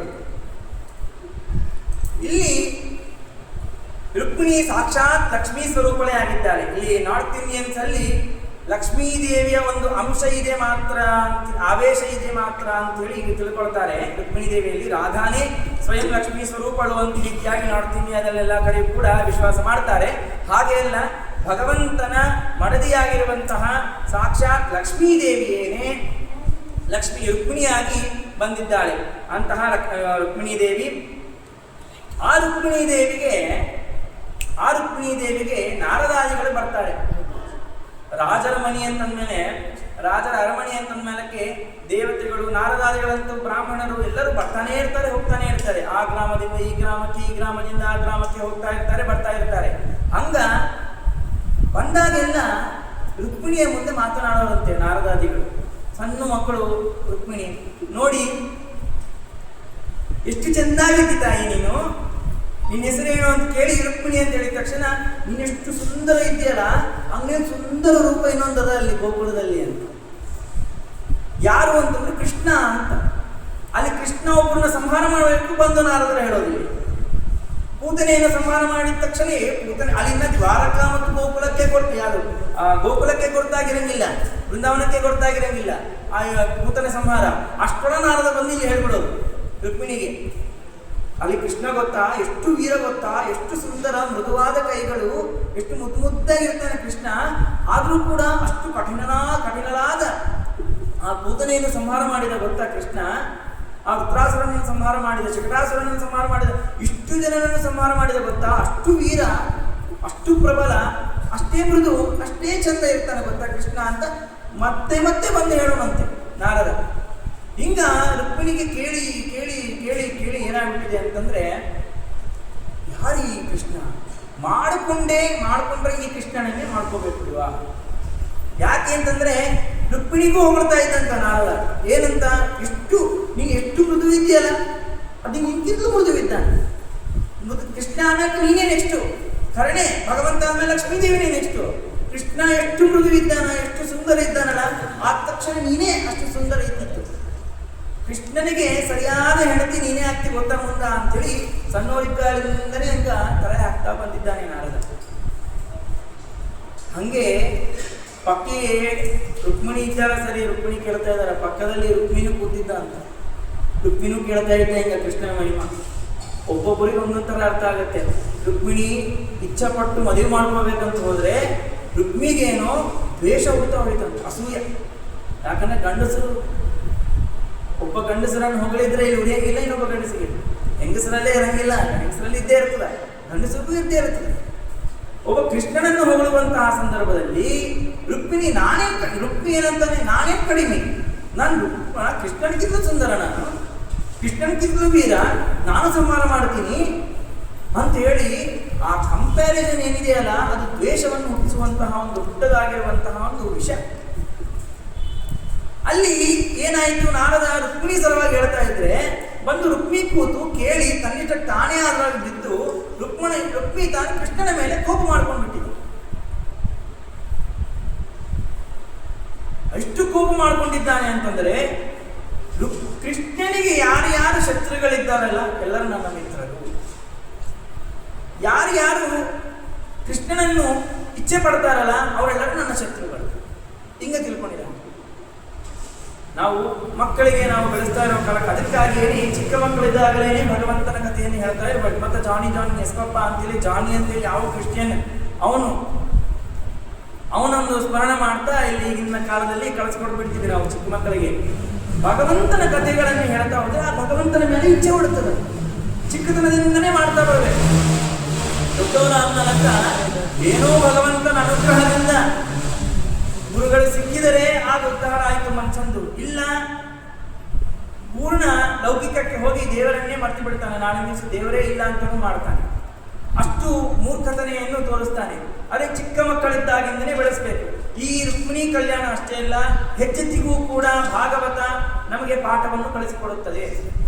ಕೇವಲ ರುಕ್ಮಿಣಿಯನ್ನು ಭಗವಂತ ವಿವಾಹ ಮಾಡ್ಕೋಬೇಕಂತಲ್ಲ, ರುಕ್ಮಿಣಿಯ ಪಾಣಿಗ್ರಹವನ್ನು ಮಾಡ್ತಾ ಇದ್ದಾನೆ ಅಂತಂದ್ರೆ ರುಕ್ಮಿಣಿಯ ಜಾಗದಲ್ಲಿ ನಮಗೂ ಕೂಡ ಭಕ್ತಿಯನ್ನು ಹುಟ್ಟಿಸಿ ನಮ್ಮ ಪಾಣಿಗ್ರಹಣವನ್ನು ಕೂಡ ಭಗವಂತ ಮಾಡಬೇಕು. ವಾಸಿಷ್ಠ ಕೃಷ್ಣ ಮಮದೇಹಿ ಕರಾವಲಂಬಂ ಅನ್ನಂಗೆ ಭಗವಂತನ ಅಷ್ಟು ಸ್ತೋತ್ರಗಳನ್ನು ಮಾಡ್ತಾ ಇರೋ ಕಾಲಕ್ಕ ರುಕ್ಮಿಗೆ ಅಷ್ಟು ದ್ವೇಷ ಅಂತಲೂ ಹುಡ್ತಾ ಇತ್ತು. ಅದಕ್ಕೆ ತಾನು ಮಾತ್ರ ಫಿಕ್ಸ್ ಆಗಿಬಿಟ್ಟಿದ್ದ. ಏನು ಅಂತಂದ್ರೆ, ಈಗ ಇದ್ದವರಲ್ಲಿ ಯಾರಪ್ಪ ಶ್ರೇಷ್ಠರಾದವರು? ಜರಾಸಂಧ. ಯಾಕೆ? ಜರಾಸಂಧನಿಗೆ ಬಹಳ ಕೋಪ ಕೃಷ್ಣ ಅಂದ್ರೆ. ಎಷ್ಟು ಕೋಪ ಅಂತಂದ್ರೆ, ಎಷ್ಟು ಸತಿ ಯುದ್ಧ ಆಡಿದ, ಎಷ್ಟು ವೀರ. ಇಡೀ ಈಗಿದ್ದ ಏನು ಪ್ರಪಂಚದಲ್ಲಿ ಜರಾಸಂಧನಷ್ಟು ಬಲಿಷ್ಠನಾದವನು ಯಾರು ಇಲ್ಲೇ ಇಲ್ಲ. ಆದ್ದರಿಂದಾಗಿ ಅವನೇ ಸರಿಯಾದ ವ್ಯಕ್ತಿ ಕೃಷ್ಣನನ್ನು ಸೋಲಿಸೋದಕ್ಕೆ. ಹೆಂಗನ್ನೇ ಇರಲಿ ಅವನ ಸಂಬಂಧವನ್ನು ನಾನು ಮಾಡಿಕೊಳ್ಳಬೇಕು. ಅದಕ್ಕೆ ಏನು ಉಪಾಯ ಅಂತಂದ್ರೆ ಶಿಶುಪಾಲನಿಗೆ ಜರಾಸಂಧನಿಗೆ ಬಹಳ. ಶಿಶುಪಾಲನಿಗೆ ರುಕ್ಮಿಣಿಯನ್ನು ಕೊಟ್ರೆ ಆಗ ರುಕ್ಮಿಗೆ ಮತ್ತು ಜರಾಸಂಧನಿಗೆ ಒಂದು ಸಖ್ಯ ಬರುತ್ತೆ. ಯಾಕೆ? ರುಕ್ಮಿಣಿಯನ್ನು ಇಚ್ಛೆ ಪಡ್ತಾ ಇದ್ದಾನೆ ಕೃಷ್ಣ ಅಂತ ಜರಾಸಂಧನಿಗೆ ಗೊತ್ತು. ಅಂದ್ರೆ ರುಕ್ಮಿಣಿಗೆ, ಭಗವಂತನಿಗೆ, ಕೃಷ್ಣನಿಗೆ ವಿರುದ್ಧವಾಗಿ ನಾನು ನಡಿಕೊಂಡ್ರೆ ಆಗ ಜರಾಸಂಧನಿಗೆ ನನಗೆ ಬೇಕಾದವನ. ಯಾಕಂದ್ರೆ ಎಲ್ಲರಲ್ಲಿ ಒಂದೇ ತರ ಇರ್ತದ ಕೆಟ್ಟವರು. ಅಲ್ಲಿ ಜರಾಸಂಧನೂ ಅಷ್ಟೇ ಅಲ್ಲ, ಕೃಷ್ಣನಿಗೆ ಯಾರ್ಯಾರು ಭಕ್ತರಿದ್ದಾರೆ ಅವರೆಲ್ಲರೂ ಕೂಡ ನನ್ನ ಶತ್ರುಗಳು. ಯಾರ್ಯಾರು ಕೃಷ್ಣನಿಗೆ ಶತ್ರುಗಳು ಅವರೆಲ್ಲರೂ ನನ್ನ ಮಿತ್ರರು ಅಂತೇಳಿ ಅವನು ಅದೇ ರೀತಿ ಆಲೋಚನೆ ಮಾಡಿದ ಜರಾಸಂಧ. ರುಕ್ಮಿ ಅದೇ ರೀತಿಯಾಗಿ ಆಲೋಚನೆ ಮಾಡಿದ. ಇಬ್ಬರು ಕೂಡ ಸೇರಿದರು. ಸೊ ಎಲ್ಲರೂ ಒಟ್ಟಿಗೆ ಸೇರಿ ಶಿಶುಪಾಲನಿಗೆ ರುಕ್ಮಿಣಿಯನ್ನು ಕೊಟ್ಟು ವಿವಾಹ ಮಾಡಬೇಕು ಅಂತ ಹೇಳಿ ಅಪೇಕ್ಷ ಬಂತು. ಇಲ್ಲಿ ಕೃಷ್ಣನ ಮುಂದೂ ಕೂಡ ನಾರದರು ಒಂದೇ ಬರ್ಬೋದಲ್ಲ, ಅವ್ರಿಗೇನು ಗ್ರೀನ್ ಕಾರ್ಡ್ ಎಲ್ಲ ಕಡೆ ಇದ್ದೇ ಇರುತ್ತೆ. ಅದಕ್ಕೆ ರುಕ್ಮಿಣಿ ಹತ್ರ ಬಂದಂತೆ ಕೃಷ್ಣನ ಹತ್ರ ಕೂಡ ನಾರದರು ಬಂದು ರುಕ್ಮಿಣಿಯ ಬಗ್ಗೆ ಹೇಳೋದು. ನಿನಗೆ ಸಮಾನರಾದವಳು ರುಕ್ಮಿಣಿ ಬಿಟ್ಟು ಮತ್ತೊಬ್ಬರು ಇಲ್ಲೇ ಇಲ್ಲ. ಸಮಾನರಾದವಳು ಅಂತಂದ್ರೆ ವಿವಾಹ ಮಾಡ್ಕೊಳ್ಳಿಕ್ಕೆ. ಇಂತಹ ಸೌಂದರ್ಯ ಗೊತ್ತಾ ರುಕ್ಮಿಣಿದು? ಎಷ್ಟು ಹೀಗೇ ಮನೆಯೆಲ್ಲ ಸಾರಿಸ್ತಾಳೆ, ಹೀಗೇ ದೇವರ ಮುಂದೆ ರಂಗೋಲಿ ಹಾಕ್ತಾಳೆ, ಹೀಗೇ ದೇವರ ಹರಿಕಥಾಮೃತ ಸಾರ ಪಾರಾಯಣ ಮಾಡ್ತಾಳೆ. ಹರಿಕಥಾಮೃತ ಸಾರ ಅಂತಂದ್ರೆ ಏನು? ಭಗವಂತನ ಕಥಾಸಾರವನ್ನು ಎಲ್ಲಾ ಕಡೆ ಆಕಿನೂ ಹೇಳ್ತಿರ್ತಾಳೆ. ನಾರದರ ಬಂದು ರುಕ್ಮಿಣಿಗೆ ಬಗ್ಗೆ ಹೇಳ್ತಾ ಇದ್ರೆ ಆ ಕಥಾವನ್ನು, ಆ ಸಾರವನ್ನೆಲ್ಲವನ್ನು ಕೂಡ ಅಲ್ಲಿ ಸುತ್ತಮುತ್ತಿರುವಂತಹ ಗೆಳತಿಯರಿಗೆ ಹೇಳ್ತಾ ಇದ್ದರು. ರುಕ್ಮಿಣಿ ಹರಿಕಥಾಮೃತ ಸಾರವನ್ನು ಪಾರಾಯಣ ಮಾಡ್ತಾ ಇದ್ದಾಳೆ. ಆಕಿನು ರಂಗೋಲಿಯನ್ನು ಹಾಕ್ತಾ ಇದ್ದಾಳೆ. ಅಲ್ಲಿ ಕೃಷ್ಣನ ಮಂತ್ರ ನಾಮವನ್ನು ಜಪ ಮಾಡ್ತಾ ಇರ್ತಾರೆ. ಇಷ್ಟು ಮಾಡ್ತಾರೆ ಗೊತ್ತಾ ರುಕ್ಮಿಣಿ ಅಂತೇಳಿ ಕೃಷ್ಣನ ಮುಂದೂ ಕೂಡ ನಾರದರ ಮುಂದೆ ಹೇಳ್ತಾ ಇದ್ದಾರೆ. ಚಿಕ್ಕ ಮಕ್ಕಳ ಮಗ ಇದ್ದಾಗಿರುವಾಗಿಂದಲೂ ಕೂಡ ಕೃಷ್ಣನಿಗೆ ಆ ರುಕ್ಮಿಣಿಯ ಮೇಲೆ ಇಚ್ಛೆ ಅಂತ ಬಂತು. ಇದೇ ರೀತಿಯಾಗಿ ರುಕ್ಮಿಣಿಗೂ ಇರೋದರಿಂದಾಗಿ ಇಬ್ಬರಿಗೂ ಕೂಡ ಇಷ್ಟ ಆಯಿತು. ಇಬ್ಬರಿಗೂ ಕೂಡ ವಿವಾಹ ಮಾಡಿಕೊಳ್ಬೇಕಂತ ಇಷ್ಟ ಆಯಿತು. ಆದ್ದರಿಂದಾಗಿ ಏನಾಯಿತು? ಗಾಂಧರ್ವ ವಿವಾಹ ಅಂತಲೂ ಹೇಳಬಹುದು, ರಾಕ್ಷಸ ವಿವಾಹ ಅಂತಲೂ ಹೇಳಬಹುದು ಅಂತ ಆಯಿತು. ಇಲ್ಲಿ ರುಕ್ಮಿಣಿಗೆ ಏನ್ ಮಾಡಬೇಕು? ಅಲ್ಲಿ ಬಂಧೂನಾಂ ಇಚ್ಛತಾಂ ದಾತುಂ ಕೃಷ್ಣಾಯ ಭಗಿನೀಂ ಕೃಪಾ ರುಕ್ಮಿಣಿವಾರ್ಯ ಕೃಷ್ಣತ್ವ ಚೈತ್ಯಾಯ ಸಮಕಲ್ಪಯತು. ಬಂಧೂನಾಮಿಷದ ತಂದೆ ತಾಯಿಗಳಿಗೆ, ಭೀಷ್ಮಕ ರಾಜನಿಗೆ ಮತ್ತು ಭೀಷ್ಮಕ ರಾಜನ ಅಣ್ಣ ತಮ್ಮಂದರಿಗೆ ಎಲ್ಲರಿಗೂ ಕೂಡ ರುಕ್ಮಿಗೆ ಏನಿಚ್ಛೆ ಇತ್ತು ಶಿಶುಪಾಲನೆಗೆ ಕೊಡಬೇಕಂತ ಹೇಳಿ ಅದು ಇಷ್ಟ ಇರಲಿಲ್ಲ. ಕೃಷ್ಣನಿಗೆ ಕೊಡಬೇಕು. ಯಾಕಂದ್ರೆ ನೋಡ್ಲಿಕ್ಕೇ ಗೊತ್ತಾಗ್ಬಿಡುತ್ತೆ. ನೀ ಎಷ್ಟೇ ನೀನು ಕೃಷ್ಣನನ್ನು ದ್ವೇಷ ಮಾಡು, ನೋಡ್ಲಿಕ್ಕೆ ಮತ್ತು ಗುಣದಿಂದಾಗಿ ಕೃಷ್ಣ ಚಲೋ ಇದ್ದಾನೆ.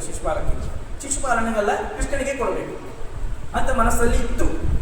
ಆದರೆ ರುಕ್ಮಿಣಿ ಪ್ರಬಲ, ಮಗನೇ ಪ್ರಬಲ ಇದ್ದಾಗ ಏನು ಮಾಡ್ತಾನೆ? ದುರ್ಯೋಧನನೇ ಪ್ರಬಲ ಇದ್ದಾಗ ತಂದೆಯ ಸುಮ್ಮನೆ ರಾಜ್ಯದ ರಾಜ ಅಂತ ಹೆಸರು ಕಳಿಸ್ಕೊಂಡ ಅಷ್ಟೇ. ಇಲ್ಲಿ ಭೀಷ್ಮಕ ರಾಜನು ಕೂಡ ಅದೇ ರೀತಿ ಆಯಿತು. ರುಕ್ಮಿ ಪ್ರಬಲ, ಏನನ್ನ ಮಾಡಿಬಿಡ್ತಾನೇನೋ, ತಂದೆ ತಾಯಿಗಳಿಗೆ ಲೆಕ್ಕನೇ ಇಲ್ಲ, ಯಾರಿಗೂ ಮಕ್ಕಳಿಗೆ ಹಾಗೇ ಇರಲಿಲ್ಲ, ಶತ್ರುಗಳಿಗೆ ಅಂದರೆ ದುಷ್ಟಭಾಗ ಆಲೋಚನೆ ಮಾಡುವಂತಹವರಿಗೆ. ಅದರಿಂದಾಗಿ ಸಂಹರಣೆ ಮಾಡ್ಬೋದೇನೋ ನನ್ನ ಅಂತ ಭಯವೂ ಇತ್ತು ಭೀಷ್ಮಕ ರಾಜನಿಗೆ. ಅದಕ್ಕೆ ಸುಮ್ಮನೆ ಪುತ್ರ ಆಯ್ತು, ಏನು ನಡೀತದೆ ದೇವರು ನೋಡ್ಕೊಳ್ತಾನಂತ ಬಿಟ್ಬಿಟ್ಟು. ಇಲ್ಲಿ ರುಕ್ಮಿಗಾದರೂ ಏನಿದ್ರೂ ಕೂಡ ಶಿಶುಪಾಲನೆಗೆ ಕೊಟ್ಟು ವಿವಾಹ ಮಾಡಬೇಕು ಅಂತ ಹೇಳಿ ನಿಶ್ಚಯ ಬಂತು. ಆದರೆ ರಾಜರು ಎಷ್ಟಿದ್ರೂ ಕೂಡ ರಾಜರು ಅವರಿಗೆ ಒಂದು ಸ್ಥಾನ, ಒಂದು ಗೌರವ ಇರಬೇಕಂದ್ರೆ 4-5 ರಾಜರನ್ನು ಕರಿಬೇಕು. ಏನೋ ಸುಮ್ಮನೆ ಅವ್ರು ಪ್ಲಾನ್ ಮಾಡಿ ಕೊಟ್ಬಿಟ್ರು ಅಂತ ಇರಬಾರ್ದು. ಎಲ್ಲರಿಗಿಂತ ಶಿಶುಪಾಲ ಶ್ರೇಷ್ಠನಾದವನು ಅಂತ ಹೇಳಿ ತೋರಿಸಿಕೊಡಬೇಕು. ನಾವೇನು ರುಕ್ಮಿಣಿಗೆ ಅಲ್ಲಾಟಪ್ಪ ನನ್ನ ಮಗನಿಗೆ ಕೊಟ್ಟಿಲ್ಲ, ಉತ್ತಮನಾದವನಿಗೆ ಕೊಟ್ಟಿವಿ ನಾವು ಅಂತ ಹೇಳಿ ಪ್ರೂವ್ ಮಾಡಬೇಕಂತನ್ನೋದಕ್ಕಾಗಿ ಸ್ವಯಂವರವನ್ನು ಕೂಡ ಮಾಡಬೇಕಂತ ನಿಶ್ಚಯಿಸಿದರು. ಅನೇಕ ರಾಜರಿಗೆ ಕರೆದರು. ಎಲ್ಲ ಈ ಇಡೀ ಭೂಲೋಕದಲ್ಲಿರುವಂತಹ ಎಲ್ಲ ದೇಶಗಳಿಂದಾಗಿ ಎಲ್ಲ ರಾಜರು ಬಂದ್ರಂತೆ.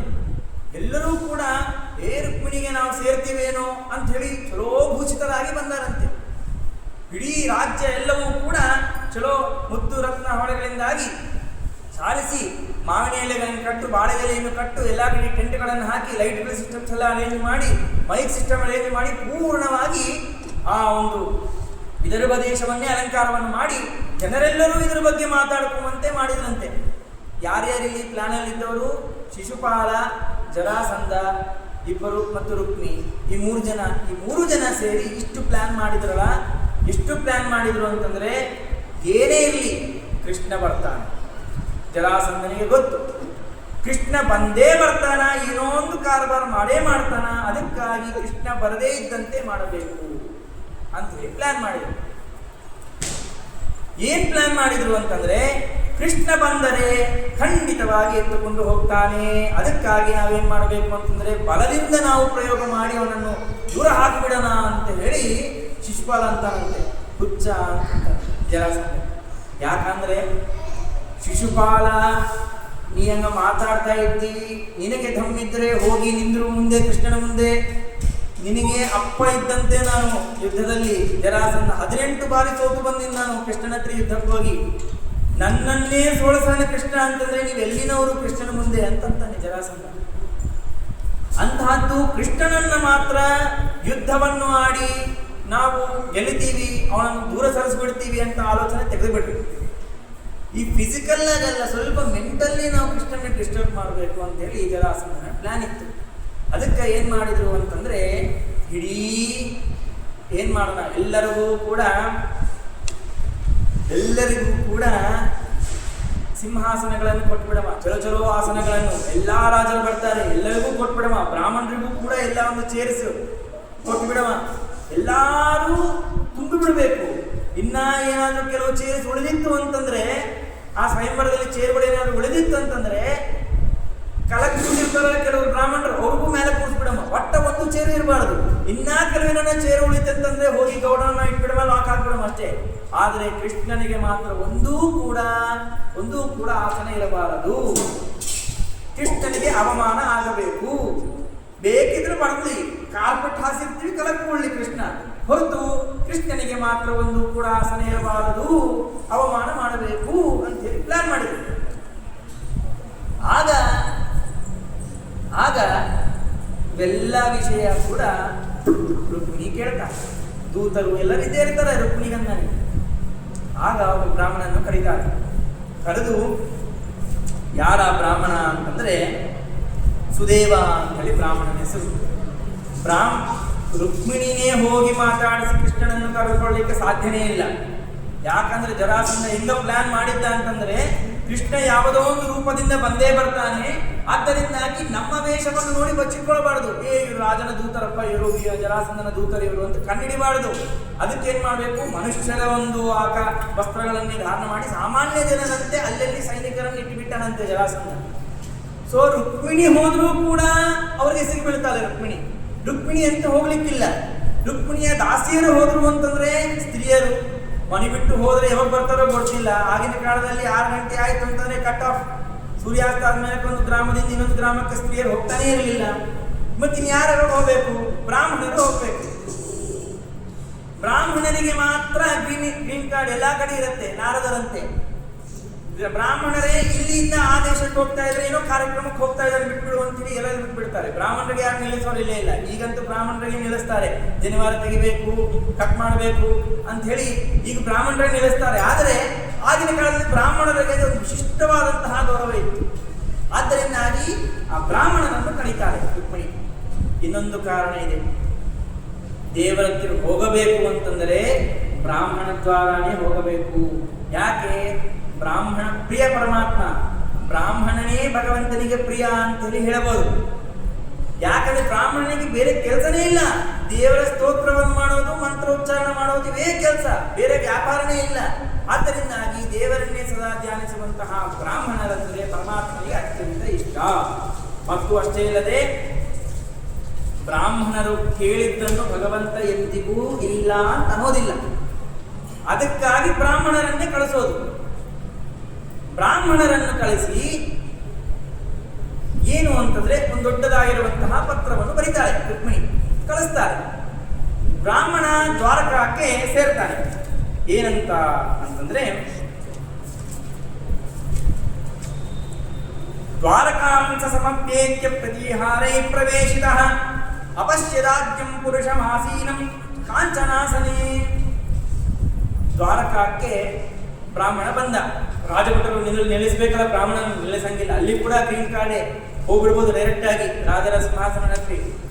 ಭಗವಂತ ದೊಡ್ಡದಾಗಿರುವಂತಹ ಆಸನೆಯ ಮೇಲೆ, ರತ್ನ ಖಚಿತವಾಗಿರುವಂತಹ ಆಸನೆ ಮೇಲೆ ಕುಳಿತು ದೊಡ್ಡದಾಗಿರುವಂತಹ ವರ್ಗ ಸಭಾದಲ್ಲಿ ಮಾತನಾಡ್ತಾ ದೊಡ್ಡದಾಗಿರುವಂತಹ ಚರ್ಚೆಯನ್ನು ಮಾಡ್ತಾ ಇದ್ದಾರಂತೆ. ಎಷ್ಟು ಜನರು ಅನ್ಕೊಳ್ತಾ ಇದ್ದಾರೆ, ಏನ್ ಪರಮಾತ್ಮನ ಒಂದು ವೈಭವ ಇದು. ದ್ವಾರಕಾಧೀಶ ಪರಮಾತ್ಮ ಇಂತಹ ಒಂದು ಪ್ರಚಂಡವಾಗಿರುವಂತಹ ಕಾಂತಿಯನ್ನು ಇಟ್ಟುಕೊಂಡು ಈ ಭೂಲೋಕದಲ್ಲಿ ಏನ್ ಮಾಡ್ತಾ ಇದ್ದಾನಂತ ಈಗ ಪರಮಾತ್ಮನನ್ನು ಕಂಡು ಸ್ತೋತ್ರ ಮಾಡ್ತಾನೆ ಇದ್ರಂತೆ. ಆ ಸಭೆಯಲ್ಲಿ ಕುಳಿತಿರುವಂತಹ ಎಷ್ಟೆಷ್ಟೋ ರಾಜರು, ಮಂತ್ರಿವರಿಯರು ಎಲ್ಲರೂ. ಆದರೆ ಬ್ರಾಹ್ಮಣ ಬಂದಿದ್ದ ತಕ್ಷಣ ದೃಷ್ಟ್ವಾ ಬ್ರಹ್ಮಣ್ಯ ದೇವಸ್ಥಂ ಅವರುಹ್ಯ ನಿದಾಸನೆ ಉಪವೇಶ್ಯಾನಹಯಾಂಚಕ್ರೇ ಯಥಾತ್ಮಾನಂ ದಿವೌಕಸಃ.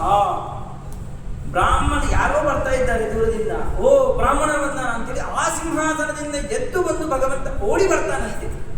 ಆ ಪಾದುಕೆಗಳನ್ನು ಬಿಚ್ಚಿ ಪಕ್ಕಿಗಿಟ್ಟು ಮೊದಲಿಗೆ ಬಂದ ತಕ್ಷಣ ಬ್ರಾಹ್ಮಣನಿಗೆ ಸಾಷ್ಟಾಂಗ ನಮಸ್ಕಾರವನ್ನು ಮಾಡ್ತಾನಂತೆ. ಸಭೆಯೆಲ್ಲ ಆಶ್ಚರ್ಯ ಆಯಿತು. ನಾವು ಇಷ್ಟೊತ್ತು ಪರಮಾತ್ಮನೇ ಇಂತಹ ಪರಿ ಇದ್ದಾನೆ ಅಂತಂದ್ರೆ ಆ ಪರಮಾತ್ಮನೇ ಹೋಗಿ ಒಬ್ಬ ಬ್ರಾಹ್ಮಣನ ಪಾದಗಳಲ್ಲಿ ಬಿದ್ದು ನಮಸ್ಕಾರವನ್ನು ಮಾಡ್ತಾ ಇದ್ದಾನೆ ಅಂತಂದ್ರೆ ಅಂದ್ರೆ ಆ ಬ್ರಾಹ್ಮಣನ ಒಂದು ಸ್ಥಾನ ಎಂತಹದ್ದು, ಪರಮಾತ್ಮ ಬ್ರಾಹ್ಮಣನಿಗೆ ಎಂತಹ ಸ್ಥಾನವನ್ನು ಕೊಟ್ಟಿದ್ದಾನೆ ಅಂತ ಹೇಳಿ ಎಲ್ಲರ ಆಶ್ಚರ್ಯದಿಂದ ಅವರೆಲ್ಲರೂ ಕೂಡ ನಮಸ್ಕಾರ ಮಾಡಿದ್ರಂತೆ ಬ್ರಾಹ್ಮಣನಿಗೆ. ಒಂದು ಕ್ಷಣ ರಾಜ ಕೃಷ್ಣನೋ ಆ ಬ್ರಾಹ್ಮಣನೋ ಗೊತ್ತಾಗಲಿಲ್ಲಂತೆ ಕೆಲವು ಜನಕ್ಕೆ. ಅಷ್ಟು ರಾಜ ವೈಭೋಗವನ್ನು ಮಾಡುತ್ತಾ ಯಥಾತ್ಮಾನಂ ದಿವೌಕಸಃ ದಿವಿ ಸ್ವರ್ಗದಲ್ಲಿ ಮನೆ ಇರುವಂತಹ ಯಾರ ದೇವತೆಗಳು ಯಥಾ ಆತ್ಮಾನಂ ನನ್ನನ್ನು ಹೇಗೆ ಪೂಜೆ ಮಾಡ್ತಾರೆಯೋ, ಕೃಷ್ಣನನ್ನು ಹೇಗೆ ಪೂಜೆ ಮಾಡ್ತಾರೆಯೋ ಅದೇ ರೀತಿಯಾಗಿ ಕೃಷ್ಣ ಆ ಬ್ರಾಹ್ಮಣನಿಗೆ ಪೂಜೆಯನ್ನು ಮಾಡ್ತಾನೆ. ತಂಭುಕ್ತವಂತಂ ವಿಶ್ರಾಂತ ಉಪಗಮ್ಯ ಸತಾಂ ಗತಿಃ ಪಾಣಿನಾ ವಿಮೃಶನ್ ಪಾದ ಅವ್ಯಗ್ರಸ್ತಮ ಅಪೃಚ್ಛತ್. ಭಗವಂತ ಆ ಬ್ರಾಹ್ಮಣನ ಪಾದಗಳನ್ನು ಹಿಡಿದಾಯಿತ. ಆ ಬ್ರಾಹ್ಮಣನಿಗೆ ಬಿಡಿ, ಎಲ್ಲಿ ದ್ವಾರಕಾಧೀಶ ಪರಮಾತ್ಮ, ಇಂತಹ ಪರಮಾತ್ಮ ತಾನು ನನ್ನ ಪಾದಗಳನ್ನು ಹಿಡಿಯೋದೇನು, ಪಾದಗಳನ್ನು ಸರಿಸ್ತಾ ಇದ್ದಾನಂತೆ. ಮತ್ತ ಕೃಷ್ಣ ಪಾದ ಹಿಡಿದು ಮತ್ತೆ ಎಳೆದು ಒತ್ತುತ್ತಾ ಇದ್ದಾನಂತೆ. ಒತ್ತುತ್ತಾನೆ, ಇಷ್ಟು ದೂರದಿಂದ ಬಂದಿರಲ್ಲ, ಏನು ನಿಮಗೆ ಶ್ರಮ ಆಯಿತೋ ಏನು, ಇರ್ರಿ ಅಂತಂದು ಸ್ನಾನಕ್ಕೆ ಹಾಕಿ ಎಣ್ಣೆ ಹಚ್ಚಿ ಸ್ನಾನಕ್ಕೆ ಹಾಕಿ ಚೆನ್ನಾಗಿ ಅಲಂಕರಣಕ್ಕೆ ಎಲ್ಲ ಸಾಮಾನುಗಳನ್ನಿಟ್ಟು ವಸ್ತ್ರವನ್ನು ಕೊಟ್ಟು ಮತ್ತೆ ಅಲ್ಲಿ ಅತ್ಯಂತ ಪಂಚಭಕ್ಷ ಪರಮಾನ್ನವನ್ನು ಬ್ರಾಹ್ಮಣರಿಗೆ ಬಡಿಸಿ ತಾನು ಆದ ಮೇಲಕ್ಕೆ ಬ್ರಾಹ್ಮಣರ ಎಲೆಯನ್ನು ಎತ್ತಿ ಹೋಮವನ್ನು ಹಚ್ಚಿ ತಾನು ಮತ್ತ ಬ್ರಾಹ್ಮಣರಿಗೆ ಆ ಆಸನದಲ್ಲಿ ಕುಳಿತುಕೊಂಡು ಪಾದವನ್ನು ಒತ್ತುತ್ತಾ ಇರ್ತಾನಂತೆ ಭಗವಂತ. ಅಂದರೆ ಲಕ್ಷ್ಮೀನಾರಾಯಣರ ವಿವಾಹವನ್ನು ಮಾಡಿಸುವಂತಹ ಈ ಬ್ರಾಹ್ಮಣರಿಗೆ ಅಂದರೆ ಮಧ್ಯವರ್ತಿಗಳಿಗೆ ಎಷ್ಟು ಪರಮಾತ್ಮ ಅನುಗ್ರಹ ಮಾಡ್ತಾನೆ ನೋಡಿ. ವಧೂವರರಿಗೆ ಇಡೀ ಆಶೀರ್ವಾದ, ಇಡೀ ಬ್ರಾಹ್ಮಣರೆಲ್ಲರೂ ಬಂದು ಆಶೀರ್ವಾದವನ್ನು ಮಾಡಿದಾಗ ಎಷ್ಟು ಪುಣ್ಯ ಬರಬೇಕೋ ಆ ವಧೂವರರನ್ನು ಒಂದು ಕಡೆ ಸೇರಿಸುವಂತಹ ಮಧ್ಯವರ್ತಿಗಳು ಬ್ರಾಹ್ಮಣರು ಯಾರಿದ್ದಾರೆಯೋ ಅವರಿಗೆ ಅದಕ್ಕಿಂತಲೂ ಉತ್ತಮವಾಗಿರುವಂತಹ ವರವನ್ನು ಕೊಡ್ತಾನೆ. ಲಕ್ಷ್ಮೀನಾರಾಯಣರ ವಿವಾಹವನ್ನು ಮಾಡಿಸುವಂತಹ ಒಂದು ದೊಡ್ಡದಾಗಿರುವಂತಹ ಕೀರ್ತಿಯನ್ನು ಆ ಬ್ರಾಹ್ಮಣನಿಗೆ ತಂದುಕೊಡ್ತಾನೆ ಪರಮಾತ್ಮ. ಕೃಷ್ಣನೇ ಬಂದು ಬ್ರಾಹ್ಮಣನ ಆ ಪಾದಗಳನ್ನು ಗಟ್ಟಿಯಾಗಿ ಒತ್ತುತ್ತಾ ಇದ್ದಾನೆ ಅಂತಂದ್ರೆ ಆ ಸ್ಥಾನ ಎಷ್ಟು ಕೊಟ್ಟಿದ್ದಾನೆ ಪರಮಾತ್ಮ ಅಂತ ಇದರಲ್ಲೇ ತಿಳಿದು ಬರುತ್ತದೆ. ಇಷ್ಟು ಬ್ರಾಹ್ಮಣನ ಸೇವೆಯನ್ನು ಮಾಡ್ತಾ ಇದ್ದಾನೆ ಕೃಷ್ಣ. ಸೇವೆಯನ್ನು ಮಾಡಿ ಇಷ್ಟೆಲ್ಲ ಮಾಡಿ ಉಪಚಾರವನ್ನು ಮಾಡಿ ಆಗ ಬ್ರಾಹ್ಮಣನಿಗೆ ಕೇಳ್ತಾನೆ, ಕಚ್ಚಿತ್ ವಿಜವರ ಶ್ರೇಷ್ಠ ಧರ್ಮಸ್ಥೆ ವೃತ್ತಸಮ್ಮತಃ ವರ್ತತೆ ನಾದಿಕಕ್ಷೇನ ಸಂತುಷ್ಟ ಮನಸಸ್ಸದ ಸಂತುಷ್ಟೋ ಯರಿಗೆ ವರ್ತೇತ ಬ್ರಾಹ್ಮಣೋ ಏನ ಕೇನಚಿತ್ ಆಹೀಯಮಾನ ಸ್ವಾಧರ್ಮಾತ್ ಸಖ್ಯಸ್ಯಾಖಿಲ ಕಾಮದತ್. ಬ್ರಾಹ್ಮಣರೇ, ಎಲ್ಲ ಯೋಗಕ್ಷೇಮ ಇದೆ ಇಲ್ಲೋ? ನಿಮ್ಮ ಪರಿವಾರ ಹೇಗಿದೆ? ನಿಮ್ಮ ಬ್ರಾಹ್ಮಣರೆಲ್ಲರೂ ಕೂಡ ಹೇಗೆ ಇದ್ದಾರೆ? ಬ್ರಾಹ್ಮಣರೆಲ್ಲರೂ ಕೂಡ ಅವರವರ ಕರ್ಮಗಳನ್ನು ಸರಿಯಾಗಿ ಮಾಡ್ತಾ ಇದ್ದಾರೆಯಾ ಇಲ್ಲವಾ? ಎಲ್ಲರೂ ಕೂಡ ಅವರವರ ಧರ್ಮವನ್ನು ಆಚರಣೆ ಮಾಡ್ತಾ ಇದ್ದರೇನೆ? ನೀವು ಬ್ರಾಹ್ಮಣರು ಇದ್ದಿದ್ದರಿಂದಲೇನೆ ನಾವೆಲ್ಲರೂ ಕೂಡ ಸುಖವಾಗಿದ್ದೇವೆ. ಹೀಗೆಲ್ಲ ಸೈನಿಕರಿಗೆ ಅಂತಾರೆ. ಅಲ್ಲಿ ಸೈನಿಕರು ಕಣ್ಣು ರೆಪ್ಪೆಗಳನ್ನು ಮುಚ್ಚದೆ ಪ್ರಾಣವನ್ನೇ ಪಣಕ್ಕಾಗಿ ಇಟ್ಟು ದೇಶ ರಕ್ಷಣೆಯನ್ನು ಮಾಡ್ತಾ ಇರುವುದರಿಂದಲೇ ನಾವು ಇವತ್ತು ಸುಖವಾಗಿ ಕಣ್ಣು ಮುಚ್ಚಿ ನಿದ್ದೆಯನ್ನು ಮಾಡ್ತಾ ಇದ್ದೇವೆ ಅಂತ ಹೇಳಿ ಈಗಿನ ಕಾಲದವರು ಅಂತಾರೆ. ಅದು ಸರಿಯಾಗುತ್ತೆ, ಸತ್ಯವಾಗುತ್ತೆ. ಆದರೆ ಅದು ಅವರು ಹೊರಗೆ ಇದ್ದು ಮಾಡ್ತಾ ಇದ್ದಾರೆ, ಬಾರ್ಡರಲ್ಲಿ ನಿಂತು ಮಾಡ್ತಾ ಇದ್ದಾರೆ. ಆದರೆ ಒಳಗೆ ಇದ್ದು ಈ ಧರ್ಮವನ್ನು, ಈ ಸನಾತನ ಧರ್ಮವನ್ನು ರಕ್ಷಣೆ ಮಾಡುವಂತಹ ಅವರು ಬ್ರಾಹ್ಮಣರೇ.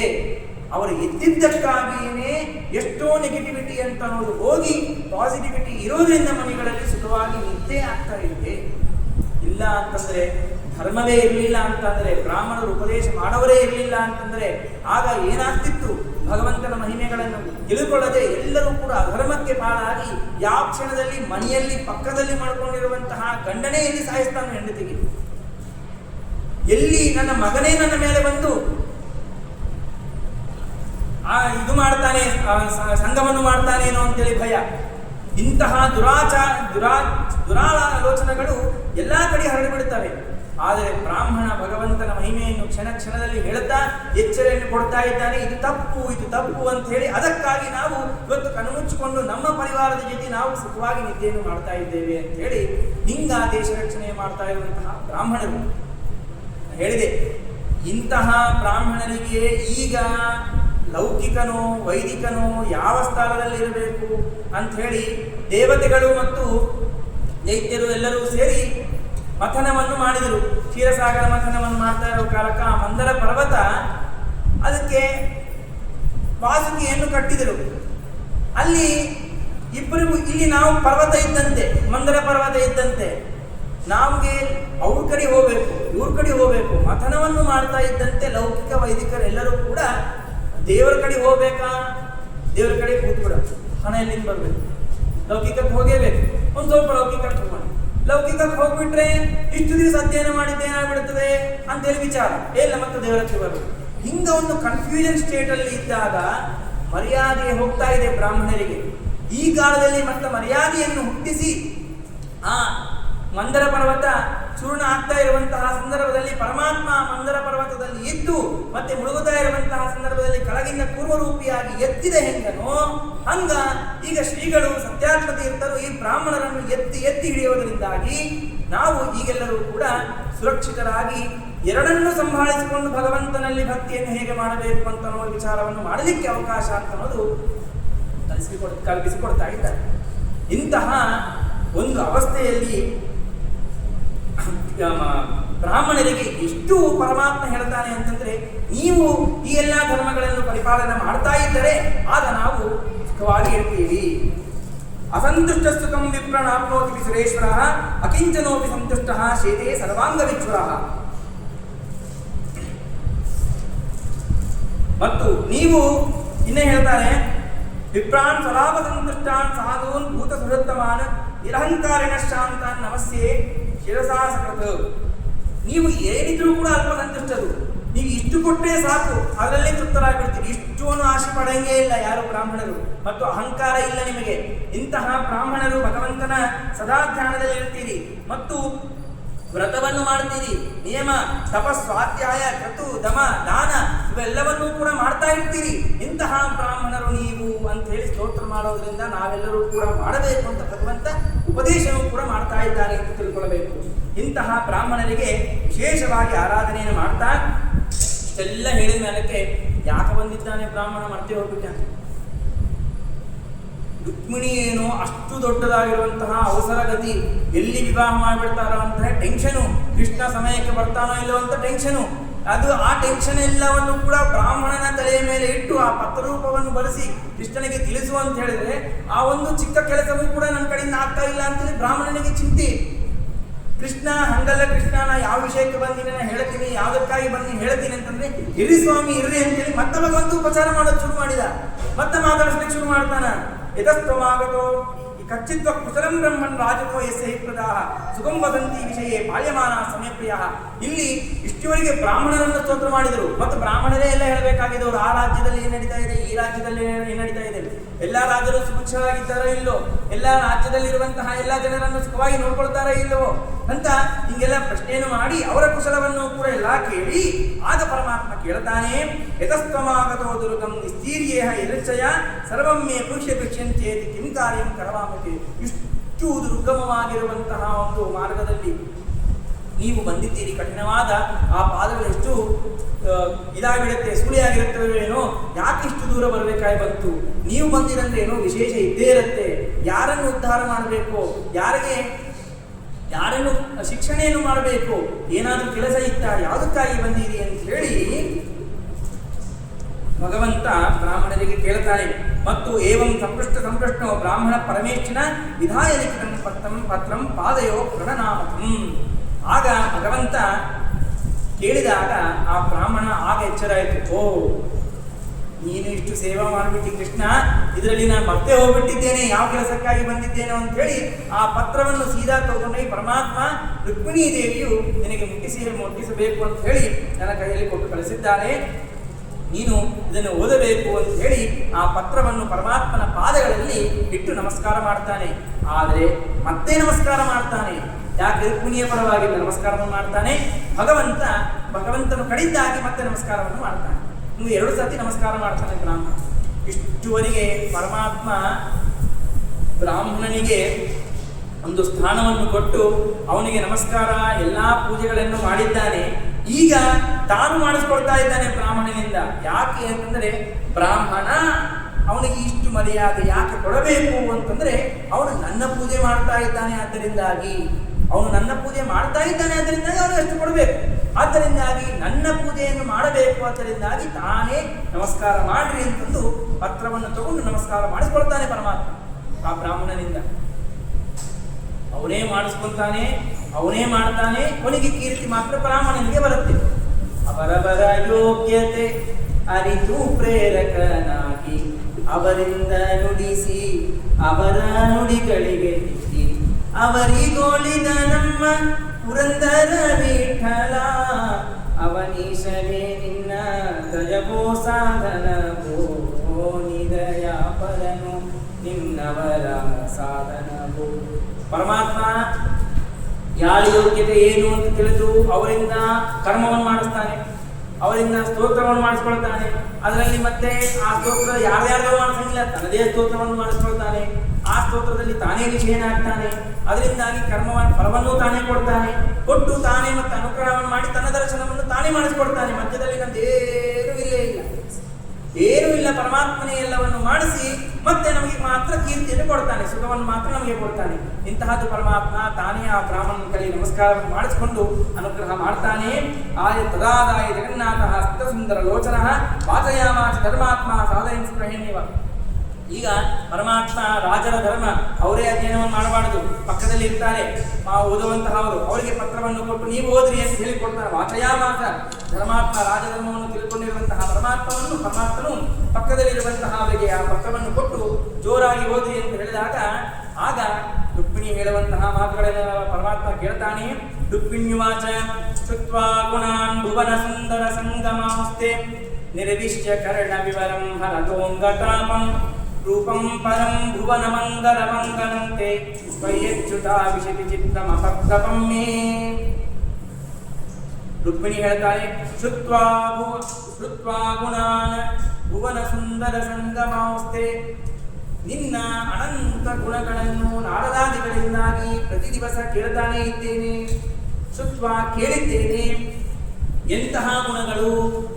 ಭುವನ ಸುಂದರ ಸಂಗಮಾವಸ್ಥೆ, ಭುವನ ಸುಂದರ, ಹೇ ಪರಮಾತ್ಮ ಭುವನ ಸುಂದರನೇ, ನಿನ್ನ ಗುಣಗಳನ್ನು ನಾನು ಸದಾ ಕೇಳಿದ್ದೇನೆ.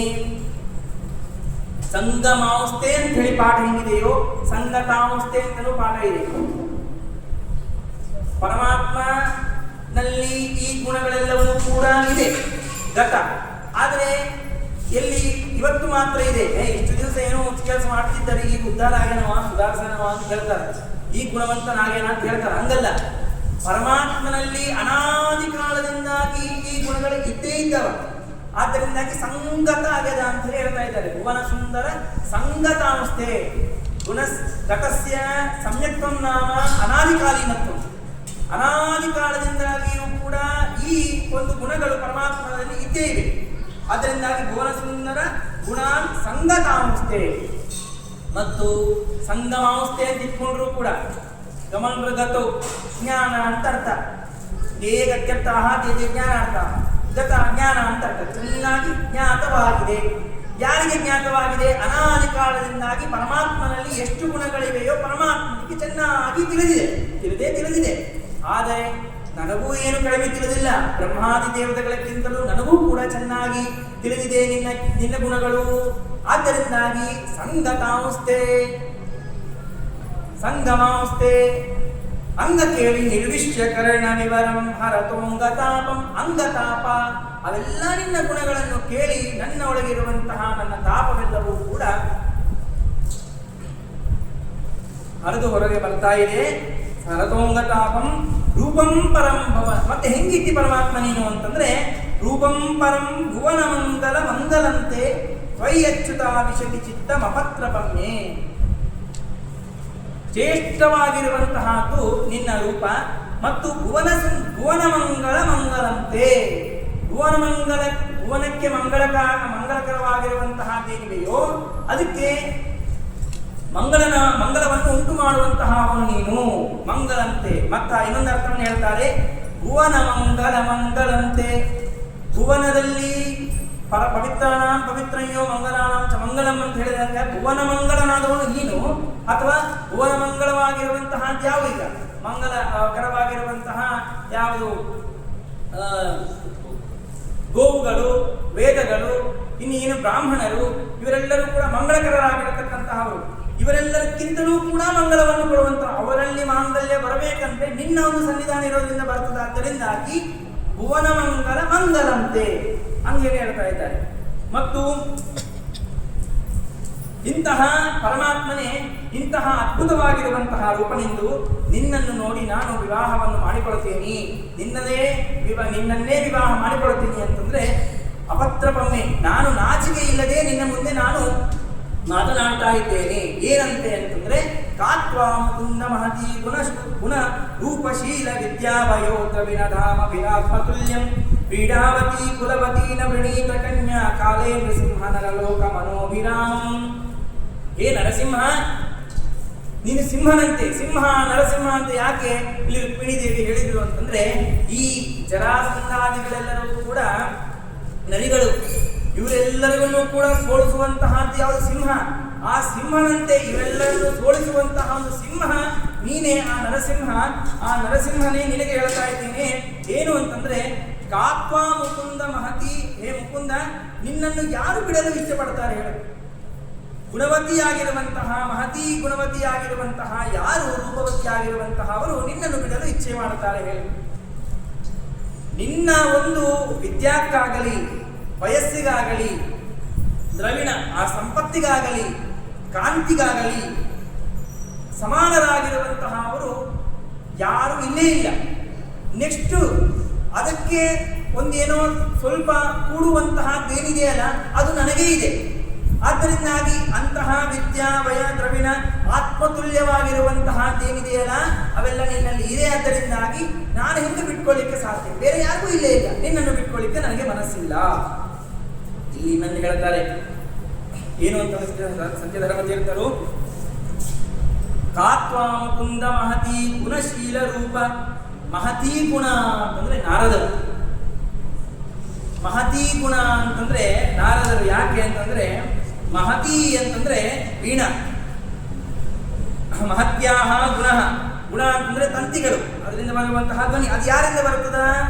ನಾರದರಿಂದ ಬರ್ತದೆ. ನಾರದರು ಬಾರಿಸಿದರೆ ಬರ್ತದೆ. ಅದಕ್ಕಾಗಿ ಮಹತಿ ಗುಣ ಅಂತಂದ್ರೆ ನಾರದರು. ಮಹತಿ ಗುಣ ಶೀಲ. ಶೀಲ ಅಂತಂದ್ರೆ ಎಲ್ಲೋ ಶೀಲವುಳ್ಳವರು ಯಾರು? ಸನಕಾದಿಗಳು. ಸನಕಾದಿಗಳು. ರೂಪ. ರೂಪ ಅಂತಂದ್ರೆ ಏನು? ಶೀಲ ರೂಪ ಮತ್ತು ವಿದ್ಯಾ. ರೂಪ ಅಂತಂದ್ರೆ ಯಾರು? ಮನ್ಮಥ. ಮನ್ಮಥ ಮತ್ತು ವಿದ್ಯಾ. ವಿದ್ಯಾ ಅಂದ್ರೆ ಸರಸ್ವತಿ. ವಿದ್ಯಾವಯೋ ಆವಯ. ಆವಯ ಅಂತಂದ್ರೆ ಯಾರು? ಬ್ರಹ್ಮದೇವರು. ಅತ್ಯಧಿಕವಾಗಿರುವಂತಹ ವಯಸ್ಸು ಯಾರಿಗೆ? ಬ್ರಹ್ಮದೇವರಿಗೆ ಇದೆ. ಆದ್ದರಿಂದಾಗಿ ಆವಯ ಅಂತಂದ್ರೆ ಆ ಸಂಯುಕ್ವಯ ಯಸ್ಯ ಸಹ ಆವಯ. ಆದ್ದರಿಂದಾಗಿ ಬ್ರಹ್ಮದೇವರು, ಸರಸ್ವತಿ ವಿದ್ಯಾಪತಿಯಾಗಿರುವಂತಹ ಬ್ರಹ್ಮದೇವರು ಮತ್ತು ದ್ರವಿಣ, ಕುಬೇರ, ಧಾಮ, ಕಾಂತಿ. ಕಾಂತಿ ಯಾರಿಂದ? ಸೂರ್ಯ, ಚಂದ್ರ, ಅಗ್ನಿ, ಇವರಿಂದ ಕಾಂತಿ. ಇಷ್ಟೆಲ್ಲ ದೇವತೆಗಳೆಲ್ಲರೂ ಬಂದು ನನ್ನ ಮುಂದೆ ನಿನಗೆ ಸಮಾನನಾದವನು ಕೃಷ್ಣನೇ, ಕೃಷ್ಣನನ್ನೇ ವಿವಾಹ ಮಾಡಿಕೋ ಅಂತೇಳಿ ದಿನೇ ದಿನೇ ಬಂದು ನನ್ನ ಮುಂದೆ ಹೇಳ್ತಾ ಇದ್ದಾರೆ. ಆದ್ದರಿಂದಾಗಿ ಇಷ್ಟೆಲ್ಲ ಕೇಳಿದ ಮೇಲಕ್ಕ ನಿನ್ನನ್ನು ಬಿಡಲಿಕ್ಕೆ ನನಗೆ ಮನಸ್ಸು ಹೇಗೆ ಬರುತ್ತೆ? ಎಂದಿಗೂ ಕೂಡ ನಿನ್ನ ಬಿಡೋದಿಲ್ಲ ಅಂತ ರೀತಿಯಾಗಿ ಹೇಳ್ತಾರೆ. ಮತ್ತು ಇನ್ನೇನು ಹೇಳ್ತಾರೆ ಅಂದ್ರೆ, ಸತ್ವಮಯಾಪಿಭೃತ ಪತಿರಿಂದಿರಾಯ ಭಕ್ತಪ್ರಿಯ ಕೃಪಣ ಲೋಕ ಶರಣ್ಯ ಈಶಃ ಮಕ್ವೀ ತದಂಗತ ವಪಾದ ಸರೋಜದಾಸ್ಯಾಹ ಕಾಮಂ ಕುರು ಪ್ರಿಯತಮ ಪ್ರಣತಾಸ್ಮಿತೇಂಗಿ. ಭಗವಂತ, ನಾನು ನಿನಗೆ ಎಷ್ಟೋ ಜನರನ್ನು ನೀನು ಭಕ್ತರಿಗೆ ನೀನು ಅನುಗ್ರಹವನ್ನು ಮಾಡಿದ್ದೀನಿ. ನಾನು ಕೂಡ ಭಕ್ತಿಯನ್ನು ಮಾಡಿದ್ದೇನೆ ನಿನ್ನ ಹತ್ರ. ನಾನು ಎಷ್ಟೋ ದಾನಗಳನ್ನು ಮಾಡಿದ್ದೇನೆ. ನಾನು ಎಷ್ಟೋ ಉಪವಾಸಗಳನ್ನು ಮಾಡಿದ್ದೇನೆ. ಕೇವಲ ನಿನಗಾಗಿ ಮಾತ್ರ ಮಾಡಿದ್ದೇನೆ. ಅಷ್ಟೆಲ್ಲವೂ ಕೂಡ ನಾನು ಮಾಡಿದ್ದು ಏನಾದರೂ ಕಿಂಚಿತ್ ಪುಣ್ಯ ಬಂತಂದ್ರೆ ಆ ಪುಣ್ಯದಿಂದ ಭಗವಂತ ನೀನು ನನ್ನನ್ನು ವಿವಾಹ ಮಾಡಿಕೊಳ್ಳಬೇಕು. ಆಗ ತನ್ಮೇ ಭವಾನ್ ಕಲವೃತ ಪತಿರಂಗದಾಯ ಆತ್ಮಾರ್ಪಿತಶ್ಚ ಭವದೋತ್ರ ವಿಭೋ ವಿಧೇಹಿ ಮಾವೀರ ಭಾಗ ವಿಭಮನಶತ್ವ ಚೈತ್ಯಾರ ಗೋಮಾಯುಪತೆ ಬಲ್ಮಂಜ ಅಂಬುಜಾಕ್ಷ. ಇಂತಹ ನಾನು ಧರ್ಮವನ್ನು ಪರಿಪಾಲನೆ ಮಾಡುವಂತಹ ನಾನು ಇಷ್ಟೆಲ್ಲ ಮಾಡಿದ್ದೇನೆ, ಸಾಧನೆಯನ್ನು ಮಾಡಿದ್ದೇನೆ. ಇಷ್ಟು ಶ್ರೇಷ್ಠವಾಗಿ ನಾನು ಶರೀರವನ್ನು ಇಟ್ಟುಕೊಂಡಿದ್ದೇನೆ. ಈ ಶರೀರ ಮತ್ತೊಬ್ಬರ ಕೈಯಲ್ಲಿ ಹೋಗಬಾರದು, ಕೇವಲ ನಿನ್ನ ಹತ್ರ ಮಾತ್ರ ಇರಬೇಕು. ಇವೆಲ್ಲವೂ ಕೂಡ ರುಕ್ಮಿಣಿ ಪರಮಾತ್ಮನಲ್ಲಿ ಬೇಡ್ತಾ ಇದ್ದಾಳೆ ಅಂತಲ್ಲ, ಪ್ರತಿಯೊಬ್ಬರಿಗೂ ಸಂಬಂಧಪಟ್ಟಿದ್ದೆ. ಪ್ರೇಮ ಪತ್ರವನ್ನು ಬರೆದಿದ್ದಾನೆ ಅಂದರೆ ನಾವು ಕೂಡ ಪರಮಾತ್ಮನಿಗೆ ಪ್ರೇಮ ಪತ್ರವನ್ನೇ ಬರಬೇಕು. ಇಂತಹ ನಾವಿಷ್ಟು ಸಾಧನೆ ಮಾಡಿಕೊಂಡಿದ್ದೇವೆ, ಎಲ್ಲೋ ಹೋಗಿ ಸೇರಬಾರದು. ತಾತ್ಪರ್ಯ ಪಾರಾಯಣ ಮಾಡಿದ್ದೇವೆ 5 ಸತಿ, ಮತ್ತು ಎಷ್ಟೋ ಜಪಗಳನ್ನು ಮಾಡಿದ್ದೇವೆ, ಎಷ್ಟೋ ಕಲ್ಯಾಣ ಪಾರಾಯಣವನ್ನು ಮಾಡಿದ್ದೇವೆ, ಶ್ರೀನಿವಾಸ ಕಲ್ಯಾಣ ಅಂತ ವಿಶೇಷ ಮಾಡಿದ್ದೇವೆ. ಇಷ್ಟೆಲ್ಲವನ್ನು ಪಾರಾಯಣವನ್ನು ಮಾಡಿದ್ರೆ ಎಲ್ಲವೂ ಕೂಡ ಎಲ್ಲಿ ಪರಮಾತ್ಮ ಎಲ್ಲೋ ಹೋಗಬಾರ್ದು. ಆ ಸಾಧನೆ ಎಲ್ಲವೂ ಕೂಡ ಪರಮಾತ್ಮನಲ್ಲಿ ಏನೇ ಹೋಗಬೇಕು, ಮತ್ತೆ ಇನ್ನೊಬ್ಬರ ಕೈಯಲ್ಲಿ ಬಿಡಬಾರದು ಅಂತೇಳಿ ಹೇಳ್ತಾ ಇದ್ದಾರೆ. ಇಷ್ಟೆಲ್ಲವೂ ಕೂಡ ನಾವು ಕೂಡ ಪರಮಾತ್ಮನಲ್ಲಿ, ಯಾಕೆ ಪ್ರೇಮ ಪ್ರವಾಹ ಎವ ಭಕ್ತಿ ಅಂತ ಹೇಳಿದ್ದಾರೆ, ಅದೇ ಪ್ರೇಮ ಪತ್ರನೇ ನಾವು ಹೇಳ್ತಾ ಇದ್ದೇವೆ ಭಕ್ತಿ ಅಂತಂದ್ರೆ. ಆದ್ದರಿಂದಾಗಿ ಹೇಳ್ತಾ, ಅದಕ್ಕೆ ನಿರವಧಿಕಾನಂತ ಕಲ್ಯಾಣ ಗುಣಗಳ ಅಲ್ಲಿ ಕೂಡ ಮೊಟ್ಟ ಮೊದಲಿಗೆ ಗುಣಗಳನ್ನೇ ಪರಮಾತ್ಮನ ನಿರವಧಿಕವಾಗಿರುವಂತಹ ಗುಣಗಳು ಪರಮಾತ್ಮನಿನಲ್ಲಿವೆ ಅಂತೇಳಿ ಅಲ್ಲಿ ಪರಮಾತ್ಮನಲ್ಲಿ ನಾವು ಸ್ತೋತ್ರ ಮಾಡಬೇಕು ಭಕ್ತಿಯಲ್ಲಿ ಅಂತ ಹೇಳ್ತಾ ಇದ್ದಾರೆ. ಅದೇ ಚಿಂತನವನ್ನು ಮಾಡಬೇಕು. ಇಲ್ಲಿ ಕೂಡ ಭಗವಂತನಿಗೆ ಮೊಟ್ಟ ಮೊದಲಿಗೆ ಶುತ್ವ ಗುಣಾನುಭವನ ಸುಂದರ ಸಂಗಮಸ್ತಿ, ಗುಣಗಳನ್ನೇ ಮೊದಲಿಗೆ ಹೇಳಿದ್ದಾರೆ. ಅದೇ ಕ್ರಮದಲ್ಲಿಯೇ ಲಕ್ಷ್ಮೀದೇವಿ ಹೇಳ್ತಾ ಇದ್ದಾರೆ. ಪರಮ ಭಕ್ತರ ನಾಮ ಏನಿದೆಯಲ್ಲ ಪ್ರೇಮ ಪ್ರವಾಹ, ಅದೇ ಪ್ರೇಮ ಪ್ರವಾಹನೇ ಇಲ್ಲಿ ಲಕ್ಷ್ಮೀದೇವಿ ತೋರಿಸ್ತಾ ಇದ್ದಾರೆ ರುಕ್ಮಿಣೀ ದೇವಿ. ಮತ್ತು ಇಷ್ಟೆಲ್ಲವನ್ನೂ ಮಾಡಿದ್ದೇನೆ, ಇನ್ನೊಬ್ಬರ ಕೈಯಲ್ಲಿ ಹೋಗಬಾರದು. ಮತ್ತು ನೀನು ಒಂದು ವೇಳೆ ನನ್ನನ್ನು ವಿವಾಹ ಮಾಡಿಕೊಂಡಿಲ್ಲ ಅಂತಾದರೆ ನಾನು ಮರಣವನ್ನು ಹೊಂದುತ್ತೇನೆ. ಮತ್ತ 100 ಜನ್ಮಗಳ ನಾನು ಮತ್ತೆ ಜನ್ಮವನ್ನು ತಾಳಿ ನಿನ್ನದ ಜ್ಞಾನವನ್ನೇ ಮಾಡ್ತಾ 100 ಜನ್ಮಗಳ ನಂತರ ಮತ್ತೆ ನಿನ್ನನ್ನೇ ಪಡೀತೀನಿ ಹೊರತು ಆ ಶಿಶುಪಾಲನೆಗೆ ಮಾತ್ರ ನಾನು ವಿವಾಹವನ್ನು ಮಾಡಿಕೊಳ್ಳುವುದಿಲ್ಲ.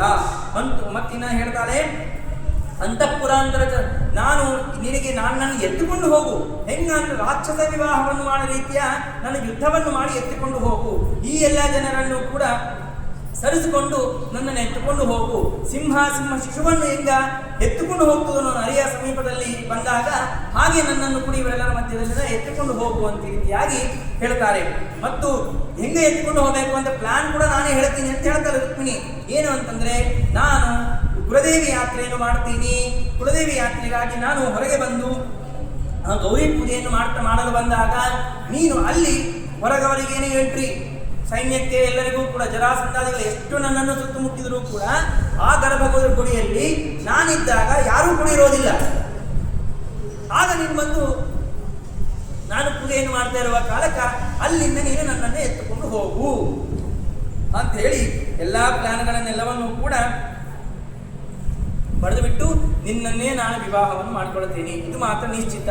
ದಯಮಾಡಿ ನನ್ನ ಈ ಒಂದು ಪ್ರಾರ್ಥನೆಯನ್ನು ಸ್ವೀಕಾರವನ್ನು ಮಾಡಿ ನನ್ನನ್ನು ಇಲ್ಲಿಂದ ಸ್ವೀಕಾರ ಮಾಡುವಂತ ರೀತಿಯಾಗಿ ಹೇಳಿದಾಗ ಇವೆಲ್ಲವನ್ನು ಕೂಡ ಕೃಷ್ಣ ಓದಿ ಕಣ್ಣಲ್ಲಿ ನೀರು ತುಂಬಿಸಿಕೊಂಡು ರುಕ್ಮಿಣೀ ದೇವಿ ಕೈಯನ್ನು ನನ್ನ ಪಾಣಿಗ್ರಹಣವನ್ನು ಮಾಡುವಂತ ಕೇಳಿದರೆ ಇಲ್ಲಿ ಆ ಪತ್ರವನ್ನು ಓದಿದ ತಕ್ಷಣ ಬ್ರಾಹ್ಮಣನ ಕೈಯನ್ನು ಹಿಡಿತಾನಂತೆ ಪರಮಾತ್ಮ.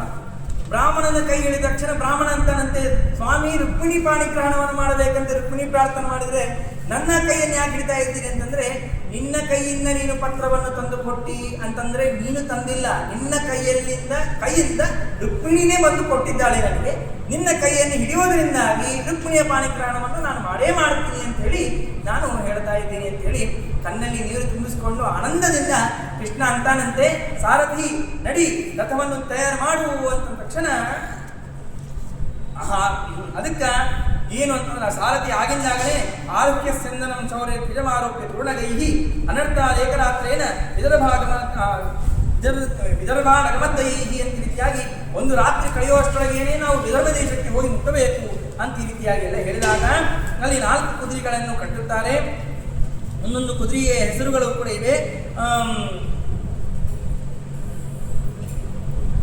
4 ಕುದುರೆಗಳನ್ನು ಕಟ್ಟಿ ಇನ್ನ ವಿದರ್ಭ ದೇಶಕ್ಕೆ ಹೊರಡಬೇಕು ಅಂತಂದಾಗ ಅಷ್ಟರೊಳಗೆ ಇಂದ್ರನ ದೂತರು ಬಂದು ಹೇಳ್ತಾರಂತೆ ಕೃಷ್ಣನಿಗೆ, ಕೃಷ್ಣ ಅಲ್ಲಿ ನಿನಗೆ ಅವಮಾನ ಆಗ್ತಾ ಇದೆ, ನಿನಗೆ ಒಂದೂ ಕೂಡ ಆಸನ ಇಲ್ಲದೆ ಮಾಡಬೇಕು ಅಂತ ಹೇಳಿ ಜರಾಸಂಧ ಎಲ್ಲರೂ ಕೂಡ ಪ್ಲಾನ್ ಮಾಡಿದ್ದಾರೆ.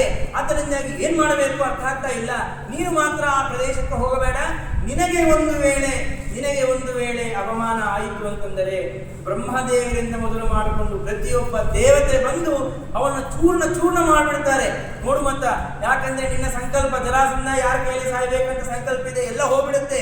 ಆದ್ದರಿಂದಾಗಿ ದಯಮಾಡಿ ಸ್ವಾಮಿ ನೀವು ಮಾತ್ರ ಅಲ್ಲಿ ಹೋಗಬೇಡಿ, ನಿಮಗೆ ಅವಮಾನ ಆದರೆ ಯಾವ ದೇವತೆಗಳು ಕೂಡ ಸಹಿಸುವುದಿಲ್ಲ ಅಂತಂದಾಗ ಆಗಿಂದಾಗಿ ಕೃಷ್ಣ ಅಂತಾನೆ, ಬ್ರಾಹ್ಮಣರೇ ನೀವು ಆ ರಥದಲ್ಲಿ ಕುಳಿತುಕೊಂಡು ಹೋಗಿ, ನಾನು ನಿಮ್ಮ ಹಿಂದನೆ ಬರ್ತೀನಿ ಅಂತ ಆಗಿಂದಾಗೆ ಗರುಡನಿಗೆ ಕರೀತಾನೆ.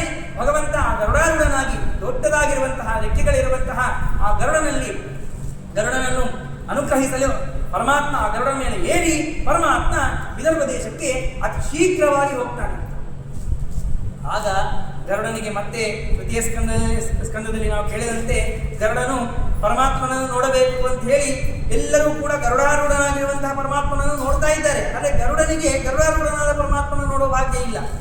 ಏನ್ ಮಾಡಬೇಕು ಅಂತಂದಾಗ ಪರಮಾತ್ಮ ಅನುಗ್ರಹ ಮಾಡಿ ಏನ್ ಹೇಳ್ತಾನೆ, ಗರುಡನ ಪಾದಗಳಲ್ಲಿ ನಖಗಳು ಕಾಣಿಸ್ತಾರೆ. ಆ ನಖಗಳು ಕನ್ನಡಿ ಇದ್ದಂತೆ ಇದೆ ಅಂತೆ. ಆ ಕನ್ನಡಿಯಲ್ಲಿ ತನ್ನ ರೂಪವನ್ನು ಗರುಡಾರೂಢನಾಗಿ ತೋರಿಸ್ಕೊಡ್ತಾರಂತೆ ಪರಮಾತ್ಮ. ಆಗ ಸ್ತೋತ್ರವನ್ನು ಮಾಡ್ತಾರೆ, ಸಂಚಿಂತಯೇ ಭಗವತಶ್ಚರಣಾರವಿಂದಂ ವಜ್ರಾಂಕುಶಧ್ವಜಸರೋರು ಹಲಾಂಚನಾಟ್ಯಂ. ಅಂತಹ ಅದ್ಭುತವಾದಂತಹ ರೂಪವನ್ನು ಪರಮಾತ್ಮನು ತೋರಿಸಿಕೊಡ್ತಾನೆ. ಅಂತಹ ಗರುಡಾರೂಢನಾಗಿ ಪರಮಾತ್ಮ ತಾನು ಬರ್ತಾ ಇರೋ ಕಾಲಕ್ಕ ಹೆಲಿಪ್ಯಾಡ್ ಅಂಬೋದು ಇದ್ದೇ ಇರುತ್ತೆ. ಆದರೆ ಹೆಲಿಪ್ಯಾಡ್ ಎಲ್ಲಿರ್ಬೇಕು? ಇಲ್ಲಿ ವಿದರ್ಭ ದೇಶಕ್ಕೆ ಹೋಗಿ ನಿಲ್ಲೋಂಗಿಲ್ಲ. ಅದಕ್ಕೆ ಹೇಳ್ತಾರೆ ರುಕ್ಮಿಣಿ ಭೀಷ್ಮಕರಾದರೆ ತಮ್ಮಂದ್ರು ಕೃತಕೇಶಕರು ಅವ್ರೇನಂತಾರೆ, ಸ್ವಾಮಿ ನೀವು ವಿದರ್ಭ ದೇಶಕ್ಕೆ ಹೋಗಬೇಡ್ರಿ, ನಮ್ಮ ರಾಜ್ಯಕ್ಕೆ ಬಂದಿರ್ರಿ ಅಂತ ಹೇಳಿ ಪಕ್ಕದಲ್ಲಿ ಏನೇ ಅವರ ರಾಜ್ಯ ಕೃತಕೇಶಕರ ರಾಜ್ಯದಲ್ಲಿ ಅವರ ಅರಮನೆಯಲ್ಲಿ ಭಗವಂತ ಬಂದು ಇಳ್ಕೊಳ್ಬೇಕು ಅಂತ ಹೇಳ್ತಾರೆ. ಆಗಿಂದಾಗೆ ಒಂದು ನಿಮಿಷ ಇರು, ಒಂದು ಕೆಲಸ ಇದೆ ಇಲ್ಲಿ ಅಂತ ಹೇಳಿ ಏನು ಕೃಷ್ಣ ಮಾಡ್ತಾನೆ ಅಂತಂದ್ರೆ, ಗರುಡ ಇವಾಗ ಗರುಡದ ಇಳಿಯೋ ಕಾಲಕ್ಕ ಜೋರಾಗಿ ಬೀಸಿ ಇಳಿಯುತ್ತಂತೆ ಭೂಮಿ ಮೇಲೆ. ಅಲ್ಲಿದ್ದ ಮಣ್ಣು ಗಿಣ್ಣು ಎಲ್ಲ ಎಗಿರಿ ದೂರಕ್ಕೆ ಸರಿತಾವಂತೆ. ಹಂಗ ಜೋರಾಗಿ ಇಲ್ಲಿ ಗರುಡನು ಗಾಳಿ ಬೀಸಿದಾಗ ಅಲ್ಲಿ ಏನು ಆಸನಗಳನ್ನೆಲ್ಲವನ್ನು ಹಾಕಿದ್ರಲ್ಲ, ಆಸನಗಳೆಲ್ಲವೂ ಕೂಡ ಹಾರಿಕೊಂಡೋಗಿ ಎಲ್ಲ ಬಂದಿರುವಂತಹ ರಾಜರೆಲ್ಲ ಕಳಗಿದ್ರಂತೆ. ಒಬ್ಬರಿಗೂ ಹೆಚ್ಚು ಕುರ್ಚಿ ಇಲ್ಲ. ಯಾವ ಕೃಷ್ಣನಿಗೆ ಒಂದು ಕುರ್ಚಿ ಇಲ್ಲದೆ ಇದ್ದಂತೆ ಮಾಡಬೇಕಂತ ವಿಚಾರ ಮಾಡಿ ದುಷ್ಟರು ಎಲ್ಲರೂ ಕೂಡ ಪ್ಲಾನ್ ಮಾಡಿದ್ರು, ಅವರಿಗೆ ಕುರ್ಚಿ ಇಲ್ಲ. ಹಂಗ ಮಾಡಿದ ಕೃಷ್ಣ ಬಂದು ಈ ಕೃತಕೇಶಕರ ಮನೆಯಲ್ಲಿ ಇಳ್ಕೊಂಡಿದಾಗ ಅಲ್ಲಿನ ಬ್ರಾಹ್ಮಣ ಬಂದಿಲ್ಲ. ಇಲ್ಲಿ ರುಕ್ಮಿಣಿಗೆ ಟೆನ್ಷನು, ಬ್ರಾಹ್ಮಣ ಹೋಗಿದೇನೋ ಇಲ್ಲೋ, ರುಕ್ಮಿಣಿಗೆ ಅಷ್ಟರೊಳಗೆ ಏನೋ ರಾಜಭಟ್ರು ಹಿಡಿದುಬಿಟ್ರು ಏನೋ, ಬ್ರಾಹ್ಮಣರನ್ನು ಏನಾಗ್ಬಿಟ್ಟದೋ ಏನೋ, ಏನು ಗೊತ್ತೇ ಆಗ್ತಾ ಇಲ್ಲ ಅಂತ ಟೆನ್ಷನು. ಭಗವಂತ ಟೆನ್ಷನ್ ಇಡ್ತಾನೆ ಸ್ವಲ್ಪ ಹೊತ್ತು, ಇನ್ನ ನಡೆಯೋದು ಬಹಳ ಇದೆ. ಯಾಕೆ ಇನ್ನ ಕನ್ಯೆ ನೋಡೋ ಮುಂಚೆ ಕನ್ಯೆ ತಂದೆ ತಾಯಿ ಜೊತೆ ಮಾತಾಡಬೇಕಲ್ಲ, ಅದಕ್ಕಂತಾನೆ ಹೋಗಿ ಕೃತಕೇಶಕರ ಮನೆಯಲ್ಲಿ ಹೇಳ್ತಾನೆ ಒಂದೇ ಮಾತು, ಭೀಷ್ಮಕರಾಜನನ್ನು ಕರೆಯಲಿದೆ ಅಂತ. ಕೃತಕೇಶಕರು ಹೋಗಿ ಭೀಷ್ಮಕರಾಜನನ್ನು ಕರೀತಾನೆ. ಕರೆಯೋಷ್ಟೊಳಗೆ ಇಲ್ಲಿ ಇಂದ್ರನ ದೂತರು ಏನ್ ಮಾಡ್ತಾರೆ ಅಂತಂದ್ರೆ, ಹೋಗಿ ಆ ರಾಜ್ಯದಲ್ಲಿ ಜರಾಸಂಧಾದಿಗಳೆಲ್ಲರೂ ಕುಳಿತಾರಲ್ಲ ಅವರೆಲ್ಲರ ಹತ್ರ ಹೋಗಿ ಮೈಕ್ ಕಸ್ಕೊಂಡ್ಬಿಟ್ಟು ಜೋರಾಗಿ ಹೋಗಿರ್ತಾರೆ, ಕೃಷ್ಣ ಇಲ್ಲೇ ಕೃತಕೇಶಕರ ಅರಮನೆಯಲ್ಲಿ ಕುಳಿತಿದ್ದಾನೆ, ಎಲ್ಲರೂ ಹೋಗಿ ಕೃಷ್ಣನ ಉಪಚಾರವನ್ನು ಮಾಡಬೇಕು, ಕೃಷ್ಣನ ಭೇಟಿಯಾಗಿ ಬರಬೇಕು. ಒಬ್ಬರಾದರೂ ಇಲ್ಲಿ ಇದ್ರು ಅಂತಂದ್ರೆ ಅವ್ರಿಗೆ ಕೃಷ್ಣ ಹೇಗೆ ದಂಡನವನ್ನು ಮಾಡ್ತಾನೆ ನಿಮ್ಗೆಲ್ಲರಿಗೂ ಚೆನ್ನಾಗಿ ಗೊತ್ತು ಅಂತ ಹೇಳಿ ಹೋಗ್ಬಿಡ್ತಾನೆ. ಯಾಕೆ? ಇಂದ್ರನೇ ಸ್ವಯಂ ಅನುಭವಿಸಿರ್ತಾನೆ ಕೃಷ್ಣಗ ಆ ನೀರನ್ನು, ಇಡೀ ಆ ಪರ್ವತವನ್ನೇ, ಗೋವರ್ಧನ ಪರ್ವತವನ್ನು ಎತ್ತಿ ಪರಮಾತ್ಮ ಹಿಡಿದಿದ್ದಾನೆ. ಅಲ್ಲೇ ಪರಮಾತ್ಮನ ಶಕ್ತಿಯನ್ನೆಲ್ಲರನ್ನು ಹೊರಬಿಟ್ಟಿದ್ದಾರೆ. ಆದ್ದರಿಂದಾಗಿ ಪರಮಾತ್ಮನ ಶಕ್ತಿ ಎಂತಹದ್ದು ನಿನಗೆ ಗೊತ್ತಿದೆ, ಎಲ್ಲರೂ ಸೀದಾ ಹೋಗಿ ಪರಮಾತ್ಮನನ್ನು ಶರಣ ಹೋಗ್ರಿ ಅಲ್ಲಿ ಅಂತ ಹೇಳಿ ಅಂದಾಗ 2 ನಿಮಿಷದಲ್ಲಿ ಖಾಲಿ ರಾಜ್ಯ, ಯಾರು ಇರಂಗೇ ಇಲ್ಲ. ಆ 4 ಮಂದಿ ಕೊಡ್ತಿರ್ತಾರೆ, ಶಿಶುಪಾಲ ಮತ್ತು ಜರಾಸಂಧ, ದಂತವಕ್ರ, ರುಕ್ಮಿ ಕುಳಿತಿರ್ತಾರೆ. ಅವರೆಲ್ಲರೂ ಮೊಯ ಆದರು. ಹಿಂಗ ಪರಮಾತ್ಮ ಕರೆದಿದ ತಕ್ಷಣ ಎಲ್ಲರಲ್ಲಿ ಹೋಗಿ ಎಲ್ಲರೂ ಉಪಚಾರವನ್ನು ಮಾಡ್ತಾ ಇದ್ರು. ಆದರೆ ಇಲ್ಲಿ ಆಸನ ಬೇಕಲ್ಲ. ಇಂದ್ರ ಹೇಳ್ತಾನೆ, ಸ್ವಾಮಿ ನಿನಗೆ ವಜ್ರಾಸನವನ್ನು ಕಳಿಸ್ತೀನಿ ಅಂತ ಸ್ವರ್ಗಲೋಕದಿಂದ ಆಸನವನ್ನು ಪರಮಾತ್ಮನಿಗೆ ಕೊಟ್ಟು ಕಳಿಸ್ತಾನೆ ಇಂದ್ರ. ಆ ವಜ್ರಾಸನದಲ್ಲಿ ಪರಮಾತ್ಮ ಕೂತು ಇಷ್ಟೆಲ್ಲ ಜನರಿಂದ ಸೇವಿತನಾಗಿ ಪರಮಾತ್ಮ ಇದ್ದಾಗ 6 ಜನರನ್ನೆಲ್ಲರೂ ಕೂಡಿ ಜನರು ಮಾತನಾಡ್ತಾ ಇರ್ತಾರಂತ. ಏನಂತಂದ್ರೆ, ಏನ ಭೀಷ್ಮಕರ ಆ ರುಕ್ಮಿ ಇಂಥವರೆಲ್ಲರನ್ನ ಕರ್ಕೊಂಡು ಬಂದರು. ಕೃಷ್ಣನೇ ಇದ್ದಾಗ ಅಸೀಮ ಭಾರ್ಯ ಭವಿತುಂ ಹರತಿ ನಾಪರ ಅಂತ ಹೇಳಿ ರುಕ್ಮಿಣಿಗೆ ಸರಿಯಾದ ಪತಿ ಯಾರು ಅಂತಂದ್ರೆ ಕೃಷ್ಣನೇ. ಮುಖದಲ್ಲೇ ತೇಜಸ್ ಕಾಣಿಸ್ತಾ ಇದೆ, ರುಕ್ಮಿಣಿಗೆ ಸರಿತುವಂತಹ ತೇಜಸ್ಸು. ಇನ್ನು ಯಾರು ಅಲ್ಲೇ ಇಲ್ಲ. ಯಾರು ಒಂದು ಕೈ ಇಲ್ಲ, ಒಂದು ಕಾಲಿಲ್ಲ, ಮೂಗು ಸೊಟ್ಟದ, ಕಣ್ಣು ಸೊಟ್ಟದ, ಇಂತಹ ಎಲ್ಲ ರೂಪಗಳುಳ್ಳಂತಹ ಒಂದು ಮನುಷ್ಯರನ್ನೆಲ್ಲರನ್ನು ಕೂಡ ಕರ್ಕೊಂಡು ಬಂದಿದ್ದಾನೆ ಭೀಷ್ಮಕರಾಜ ರುಕ್ಮಿ ಅಂತ ಭಯಪಡ್ತಾ ಇದ್ದಾರಂತೆ. ಆಗ ಭೀಷ್ಮಕರಾಜನನ್ನು ಕರೆದ ಕೃಷ್ಣ ಕರೆದು ಏನ್ ಮಾತನಾಡ್ತಾನೆ ಅಂತಂದ್ರೆ, ಏನ್ ಅನ್ಕೊಂಡಿದ್ದೀನಿ, ಯಾರಿಗೆ ಕೊಟ್ಟು ವಿವಾಹ ಏನ್ ಮಾಡ್ತಾ ಇದ್ದೀನಿ ನೀನು ಅಂತ ಕೇಳ್ತಾನೆ. ನನ್ನ ಮಗಳ ವಿವಾಹವನ್ನು ಮಾಡ್ತಾ ಇದ್ದೀನಿ. ನಿನ್ನ ಮಗಳ ವಿವಾಹವನ್ನು ಮಾಡ್ತಾ ಇಲ್ಲ, ನನ್ನ ಹೆಂಡತಿ ವಿವಾಹವನ್ನು ಮಾಡ್ತಾ ಇದ್ದೀನಿ ನೀನು ಅಂತಾನೆ ಕೃಷ್ಣ. ನೀನು ಯಾರು ನಿನ್ನ ಹೆಂಡತಿ? ಏನು ನಾನೇ ಅಂತ ಅಪರಾಧ ಮಾಡ್ತೀನಿ ಸ್ವಾಮಿ, ನಿನ್ನ ಹೆಂಡತಿ ನಾನೇನು ಕರ್ಕೊಂಡು ಬಂದಿ, ರುಕ್ಮಿಣಿ ಯಾರು ಅನ್ಕೊಂಡಿದ್ದೀನಿ ಮತ್ತ? ನನ್ನ ಮಗಳು, ನಿನ್ನ ಮಗಳೆಲ್ಲ ನಿನ್ನ ತಾಯಿ ಅಂತಂತಾನಂತ ಕೃಷ್ಣ. ನಿನ್ನ ತಾಯಿಗೆ ಸ್ವಯಂವರವನ್ನು ಮಾಡುವಂತಹ ದುಷ್ಟವಾಗಿರುವಂತಹ ಒಂದು ಕೆಲಸವನ್ನು ಮಾಡಲಿಕ್ಕೆ ಹೋಗ್ತಾ ಇದ್ದೀನಿ ನೀನು. ನನಗೆ ಅರ್ಥ ಇಲ್ಲ ಸ್ವಾಮಿ ಅಂತ ಕೇಳಿದಾಗ, ನಿಮಗೆ ದಿವ್ಯ ದೃಷ್ಟಿಯನ್ನು ಕೊಡ್ತೀನಿ ನೋಡು ಅಂತೇಳಿ ಭೀಷ್ಮಕರಾಜನಿಗೆ ರುಕ್ಮಿಣಿಯನ್ನು ತೋರಿಸ್ಕೊಡ್ತಾನೆ ಅಂತೆ. ಆಗ ರುಕ್ಮಿಣಿ ನೋಡಿ, ಆಗ ಸ್ವಯಂ ಲಕ್ಷ್ಮೀ ದೇವಿಯ ಒಂದು ರೂಪವು ಕಾಣಿಸ್ತದ.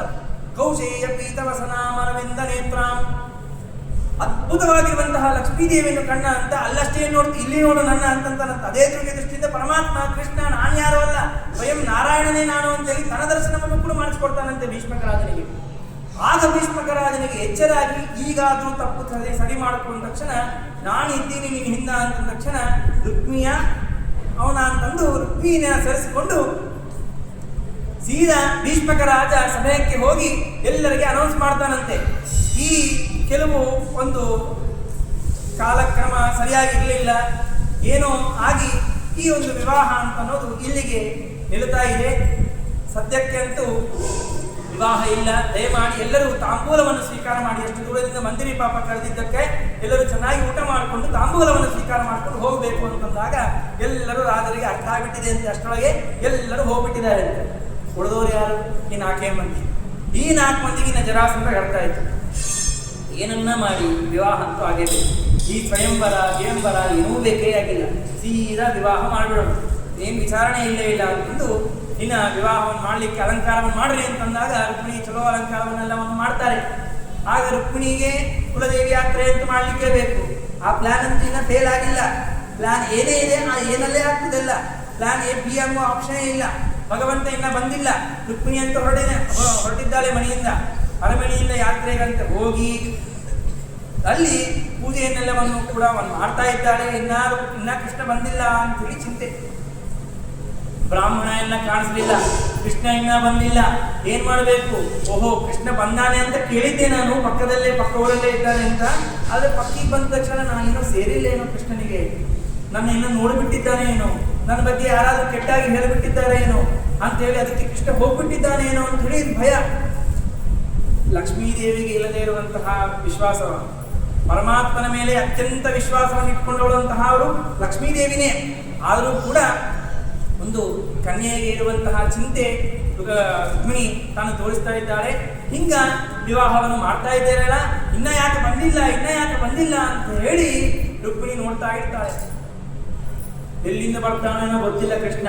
ಯಾಕೆ ಅಂತಂದ್ರೆ ಪೂಜೆ ಆಯಿತು, ಆ ಮಂದಿರದಿಂದ ಹೊರಗೆ ಬಂದ್ಬಿಟ್ಟಿದ್ದಾಳೆ ರುಕ್ಮಿಣಿ.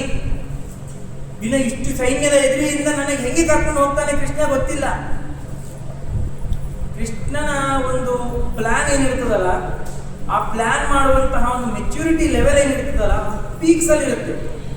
ಯಾವಾಗ ಯಾವ ಕ್ಷಣದಲ್ಲಿ ಏನ್ ಮಾಡ್ತಾನ, ಹೆಂಗಿರ್ತಾನ ಅನ್ನೋದು ಯಾರಿಗೂ ಹೇಳಲಿಕ್ಕೆ ಸಾಧ್ಯವೇ ಇಲ್ಲ. ಯಾಕಂತಂದ್ರೆ ಒಂದು ಜಯದ್ರಥನ ಸಂಹಾರವನ್ನು ಮಾಡುವಂತಹ ಮಹಾಭಾರತದಲ್ಲಿ ಒಂದು ಸನ್ನಿವೇಶ ಮಾಡುವಂತಹ ಸಂದರ್ಭದಲ್ಲಿ ಏನೇ ಆಶ್ಚರ್ಯ, ಯಾರು ಅಂದ್ಕೊಂಡಿರಂಗಿಲ್ಲ ಆಗ್ತದಂತ ಹಂಗ ಕೃಷ್ಣ ಮಾಡ್ತಾನೆ. ಜಯದ್ರಥನನ್ನು ಸಂಹಾರವನ್ನು ಮಾಡಬೇಕು ಅಂತ ಹೇಳಿ ಅರ್ಜುನ ಅಂತ, ನಾಳೆ ಸಾಯಂಕಾಲ ಸೂರ್ಯಾಸ್ತ ಆಗುವಷ್ಟರೊಳಗೆ ಜಯದ್ರಥನನ್ನು ನಾನು ಸಂಹಾರ ಮಾಡ್ತೀನಿ, ಇಲ್ಲ ಅಂತಂದರೆ ನಾನು ಅಗ್ನಿ ಪ್ರವೇಶವನ್ನು ಮಾಡ್ತೀನಿ ಅಂತ ಹೇಳಿ ಅರ್ಜುನ ಪ್ರತಿಜ್ಞೆ ಮಾಡಿಬಿಡ್ತಾನೆ. ಯಾಕ ಅಷ್ಟು ಕೋಪ? ಯಾಕ ಜಯದ್ರಥನ ಮೇಲೆ ಅಂತಂದ್ರೆ ಅಲ್ಲಿ ಅಭಿಮನ್ಯು ಆ ಪದ್ಮವ್ಯೂಹದಲ್ಲಿ ಸಿಗಾಕೊಂಡಿರ್ತಾನೆ. ಆಗ ಅದನ್ನು ಅಭಿಮನ್ಯುವನ್ನು ರಕ್ಷಣೆ ಮಾಡಲಿಕ್ಕಾಗಿ ಈ ಭೀಮಸೇನ ದೇವರು, ಧರ್ಮರಾಜ, ನಕುಲ ಸಹದೇವರು ಹೋಗ್ತಾ ಇರೋ ಕಾಲಕ್ಕ ಈ ಜಯದ್ರಥನೇ ಅಡ್ಡ ಬಂದು ಅವರನ್ನು ನಿಲ್ಲಿಸ್ತಾನೆ. ಭೀಮಸೇನ ದೇವರಿಗೆ ಇವನು ಆ ಜಯದ್ರಥನನ್ನು ಸಂಹಾರ ಮಾಡಿ ಎದುರಿಗೆ ಹೋಗ್ಬಿಡ್ಬೋದಾಗಿತ್ತು. ಆದರೆ ಅಲ್ಲಿ ಭಗವಂತನ ಸಂಕಲ್ಪ, ಅಭಿಮನ್ಯು ಅಲ್ಲಿ ಅವನ ಕಾಲ ಮುಗೀತು, ಎಷ್ಟು ಅವನಿಗೆ ಯೋಗ್ಯತೆ ಇತ್ತು ಅಷ್ಟು ಪುಣ್ಯ ಅವನಿಗೆ ಬಂತು, ಅವನಿಂದ ಸಂಹಾರ ಆಗೋದೇ ಇತ್ತ ಅಂತ ಹೇಳಿ ಭಗವಂತನ ಸಂಕಲ್ಪ ಇತ್ತು. ಅದರಿಂದಾಗಿ ಭೀಮಸೇನ ದೇವರು ಕೂಡ ಜಯದ್ರಥನ ಒಂದು ಅಡ್ಡಕ್ಕೆ ಒಳಗಾಗಿ ಅವ್ರು ನಿಂತು ಬಿಟ್ಟಿದ್ದಾರೆ. ಎಷ್ಟು ಜಯದ್ರಥ ನಿಂತಿದ್ದಾನೆ, ಆದ್ದರಿಂದಾಗಿ ಭೀಮಸೇನ ದೇವರು ಹೋಗ್ಲಿಕ್ಕಾಗಿಲ್ಲ, ಅಭಿಮನ್ಯುನ ರಕ್ಷಣೆ ಮಾಡ್ಲಿಕ್ಕಾಗಲಿಲ್ಲ ಅಂತ ಹೇಳಿ ನನ್ನ ಮಗನ ಸಂಹಾರಕ್ಕೆ ಜಯದ್ರಥನೇ ಕಾರಣ ಅಂತ ಹೇಳಿ ಜಯದ್ರಥನನ್ನು ನಾನು ನಾಳೆ ಸಂಜೆಯವಷ್ಟರೊಳಗೆ ನಾನು ಸಂಹಾರವನ್ನು ಮಾಡೇ ಮಾಡ್ತೀನಿ, ಇಲ್ಲ ಅಂತಂದ್ರೆ ನಾನು ಅಗ್ನಿ ಪ್ರವೇಶವನ್ನೇ ಮಾಡ್ತೀನಿ ಅಂತ ಹೇಳಿ ಪ್ರತಿಜ್ಞೆ ಮಾಡಿಬಿಟ್ಟ. ಸಿಕ್ಕಿದ್ದೆ ಚಾನ್ಸ್ ದುರ್ಯೋಧನಾದಿಗಳು. ಅರ್ಜುನ ಒಬ್ಬನು ಡೀಲ ಬಿದ್ದ ಅಂತಂದ್ರೆ, ಅರ್ಜುನ ಇಲ್ಲ ಅಂತಂದ್ರೆ ಯುದ್ಧದ ಒಂದು ಏನು ಈ ಒಂದು ಘೋರವಾದದ್ದು ಏನಿರ್ತದ ಸ್ವಲ್ಪ ತಪ್ಪಾಗ್ತದೆ. ಸ್ವಾರಸ್ಯ ಇನ್ನು ಸುಲಭವಾಗಿ ಎಲ್ಲರನ್ನ ಸಂಹಾರ ಮಾಡಬೇಕು. ಭೀಮಸೇನ ದೇವರ ಆಲೋಚನೆ ಬಂದೇ ಇಲ್ಲ ಅವರಿಗೆ, ಮೂರ್ಖರಿಗೆ. ಅರ್ಜುನನೇ ಮೀರಿಸಿದ ಭೀಮಸೇನ ದೇವರು, ಹಂಗ ಭಗವಂತ ಅವರ ತಲೆಯಲ್ಲಿ ಕರ್ತಾನೆ. ಆದ್ದರಿಂದಾಗಿ ಜಯದ್ರಥನನ್ನು ನಾಳೆ ಸಾಯಂಕಾಲದವರೆಗೆ ನಾವೆಲ್ಲರನ್ನ ಮುಚ್ಚಿಡಬೇಕು. ಬಚ್ಚಿಡ್ತಾರೆ. ಅರ್ಜುನ ಏನು ಚಿಕ್ಕದಿಂದ ಯುದ್ಧ ಮಾಡ್ತಾನೆ ಅಂತಂದ್ರೆ ಎಲ್ಲರ ಮೇಲೆ ಅವನು ಪುಣೆ ಹೋಗಿ ಅರ್ಜುನ ಎಲ್ಲರನ್ನ ಸಂಹಾರ ಮಾಡಲಿಕ್ಕೆ ಹೋಗ್ತಾ ಯುದ್ಧವನ್ನು ಆಡ್ತಾ ಇರ್ತಾನೆ. ಕರ್ಣ ಅಂದುಕೊಂಡು ಓಡೋಗ್ತಾನೆ, ದುರ್ಯೋಧನ ಅಂದುಕೊಂಡು ಓಡೋಗ್ತಾನೆ, ಅಶ್ವತ್ಥಾಮಾಚಾರ್ಯರು ಸಹಿತ ಓಡೋಗ್ತಾರೆ. ಎಲ್ಲರೂ ಕೂಡ ಓಡಿ ಹೋಗ್ತಾರೆ. ಅಷ್ಟು ಘೋರವಾದ ಒಂದು ಯುದ್ಧವನ್ನು ಅರ್ಜುನ ಮಾಡ್ತಾ ಇರುವ ಕಾಲಕ್ಕ ಸಂಜೆಗಾಗ ಕತ್ತಲ ಏನು ಮಾಡಬೇಕು? ಇನ್ನೂ ಜಯದ್ರಥ ಸಿಗಲಿಲ್ಲ. ಎಷ್ಟು ಕಷ್ಟಪಟ್ಟ ಅರ್ಜುನ, ಅದು ಫಲ ಇಲ್ಲ. ಇಷ್ಟು ಯುದ್ಧವನ್ನು ಮಾಡಿದ ಮೇಲೂ ಜಯದ್ರಥ ಸಿಗಲಿಲ್ಲ. ದುರ್ಯೋಧನ ಅಂತಾನೆ, ಏನು ಅರ್ಜುನ ಪ್ರತಿಜ್ಞಾ ಮಾಡಿದೆಯಲ್ಲ, ಏನಾಯ್ತು? ಅಗ್ನಿ ಪ್ರವೇಶ ಮಾಡು, ಸೂರ್ಯಾಸ್ತ ಆಯಿತು, ನಿಂದೇ ಪ್ರತಿಜ್ಞಾ ಅಂದ ತಕ್ಷಣ ಸೀದಾ ಭಗವಂತನ ಕಡೆಗೆ ನೋಡ್ತಾನೆ. ಪರಮಾತ್ಮ, ಇದು ನಿನ್ನ ಇಚ್ಛೆ, ನಾನು ಮಾತು ಕೊಟ್ಟಿದ್ದೇನೆ, ನಾನು ಧರ್ಮಪರವಾಗಿ ಇದ್ದೇನೆ, ಅದರಿಂದಾಗಿ ನನ್ನ ಮಾತು ನಾನು ಉಳಿಸ್ಕೊಳ್ಬೇಕು, ನಾನು ಈ ಅಗ್ನಿ ಪ್ರವೇಶವನ್ನು ಮಾಡ್ತೀನಿ ಅಂತೇಳಿ ರಥ ಇಳದೇ ಬಿಟ್ಟ. ಎಲ್ಲ ಹೋಪ್ಸ್ ಮುಗಿದ ಮೇಲಕ್ಕ ಏನ್ ಮಾಡಿದ್ರು? ಎಲ್ಲ ಹೋಪ್ಸ್ ಹೋದ ಮೇಲಕ್ಕ ಆಗ ಭಗವಂತನ ಆಟ ಪ್ರಾರಂಭವಾಗುತ್ತೆ. ಆಗ ಭಗವಂತ ಬರ್ತಾನೆ. ಆಗ ಅಷ್ಟರೊಳಗೆ ಶಕುನಿ ಗುಡಿ ತಿಳಿತಾನೆ. ಏನು ಕೃಷ್ಣ, ನೀ ಯಾಕ ನಿನ್ನ ಸುದರ್ಶನ ಚಕ್ರವನ್ನು ಸೂರ್ಯನಿಗೆ ಅಡ್ಡ ಇಟ್ಟಿ ಅಂತ ಹೇಳಿ ಕೇಳ್ತಾನೆ. ಕೃಷ್ಣ ಏನು ಮಾಡ್ಯಾನ ಎಂಬುದು ಕೃಷ್ಣ ಸಹಿತ ಬಾಯಿ ಮುಚ್ಚಿ ಹೇಳಿಲ್ಲ. ಕೃಷ್ಣನೇ ಸೂರ್ಯನಿಗೆ ಅಡ್ಡ ಇಟ್ಟ ಸುದರ್ಶನ ಚಕ್ರ. ಸೂರ್ಯಾಸ್ತ ಆದಂತೆ ತೋರಿಸಿದ, ಸೂರ್ಯಾಸ್ತ ಆಗೇ ಇಲ್ಲ. ಅಷ್ಟರೊಳಗೆ ಸೂರ್ಯಾಸ್ತ ಆಯ್ತೇನೋ ಅಂತ ಹೇಳಿ ಆ ಜಯದ್ರಥ ಎಲ್ಲರ ಗುಂಪಲ್ಲೇ ಇದ್ದ ಎದ್ದು ಹೊರಗೆ ಬಂದ. ಅರ್ಜುನ ಎದುರಿಗೆ ಬಂದ, ಹೇ ಅರ್ಜುನ, ನೀನು ಹೇಳ್ಕೊಂಡೇ ಇಲ್ಲ, ನನ್ನ ನಂಬದೇ ಹೋಯ್ತು, ಆಯ್ತು ಅಂತ. ಅಷ್ಟೊಳಗೆ ಸುದರ್ಶನ ಚಕ್ರ ಮತ್ತೆ ವಾಪಸ್ ತಗೊಂತಾನ. ಇನ್ನ ಸೂರ್ಯಾಸ್ತ ಆಗಿಲ್ಲ, ಅರ್ಜುನ ಬಿಡುವಾನ ಅಂದ ತಕ್ಷಣ ಸೀದಾ ಜಯದ್ರಥನ ಮೇಲೆ ಬಿಟ್ಟ. ಹೆಂಗ ಬಿಟ್ಟ? ಮತ್ತ ಜಯದ್ರಥನ ತಂದೆ ಒಂದು ವನವನ್ನು ಪಡೆದಿದ್ದ. ನನ್ನ ಮಗನ ಸಂಹಾರ ಆಗೋದು ಖಂಡಿತ, ಆದರೆ ನನ್ನ ಮಗನ ಶಿರಸ್ಸು ಯಾರ ಕೈಯಿಂದ ಕೆಳಗೆ ಬೀಳುತ್ತದೋ ಅವ್ರ ಆಗಿಂದಾಗೆ ಬ್ಲಾಸ್ಟ್ ಆಗಿಬಿಡಬೇಕು ಅಂತೇಳಿ ಸಂಕಲ್ಪ ವರ ಪಡೆದಿದ್ದ. ಅರ್ಜುನ ಬಾಣ ಬಿಟ್ಟ, ಶಿರಚ್ಛೇದನ ಆಯಿತು. ಮತ್ತೆ ಅರ್ಜುನ ಅವರಕ್ಕೆ ಗೌರವ ಕೊಡಬೇಕಾ? ಇಲ್ಲ.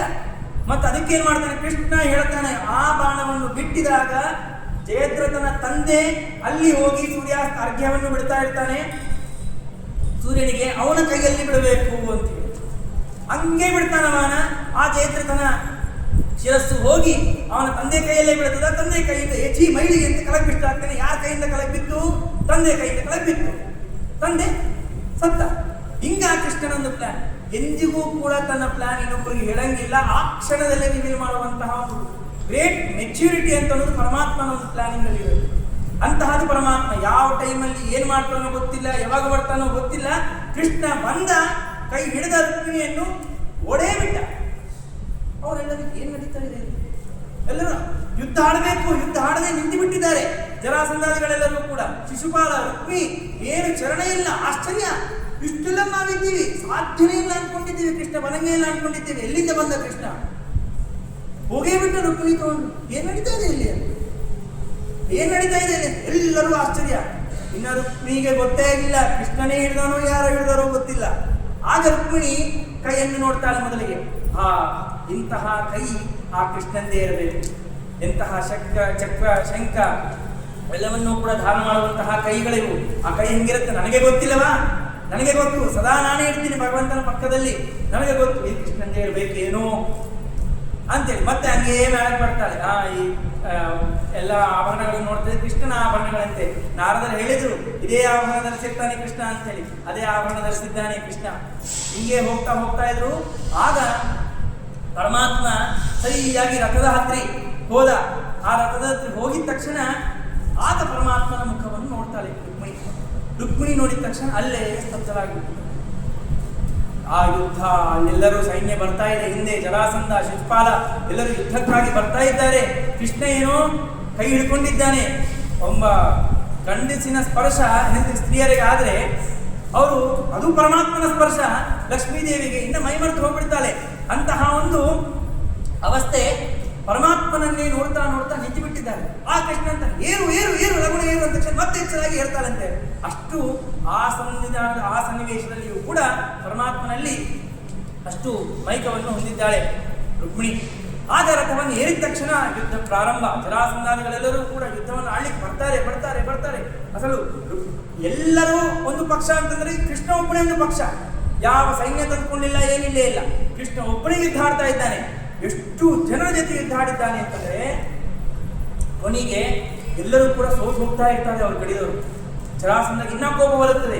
ಇನ್ನ ಸೈನ್ಯವನ್ನು ಕರೆಸ್ತಾನೆ, ಮತ್ತೆ ಯುದ್ಧವನ್ನು ಆಡ್ತಾ ಇರ್ತಾನೆ. ಇವೆಲ್ಲವೂ ಕೂಡ ಬಲರಾಮನಿಗೆ ಗೊತ್ತಾಗುತ್ತೆ. ಆ ಕ್ಷಣಕ್ಕೆ ಬಲರಾಮ ಬರ್ತಾನೆ. ಹೇ ಕೃಷ್ಣನಿಗೆ ನಮ್ಮ ಸಹಾಯ ಬೇಕು ಅಂತ. ಯಾರಿಗೆ ಬೇಕು ಸಹಾಯ? ಕೃಷ್ಣನಿಗೆ. ಯಾರ ಸಹಾಯ? ಬಲರಾಮನ ಸಹಾಯ. ವಾಯುದೇವರು ಬಂದ್ರ ಬಲರಾಮ ಶೇಷದೇವರು ಬರ್ತಾ ಇದ್ದಾರೆ. ಲಕ್ಷ್ಮೀದೇವಿಯ ಸಹಾಯನೇ ಅವಸರಿಲ್ಲ ಭಗವಂತನಿಗೆ. ಅಶ್ವತ್ಥಾಮಾಚಾರ್ಯರು ಬಂದು ಸುದರ್ಶನ ಚಕ್ರವನ್ನು ಕೇಳಿದಾಗ ಹೇಳ್ತಾನೆ ಕೃಷ್ಣ, ಸುದರ್ಶನ ಚಕ್ರವನ್ನು ತಗೊಳ್ಳಿಕ್ಕೆ ನಿಮಗೆ ಯೋಗ್ಯತೆಯೇ ಇಲ್ಲ ಅಂತ. ನನ್ನ ಸುದರ್ಶನ ಚಕ್ರ ಇದು.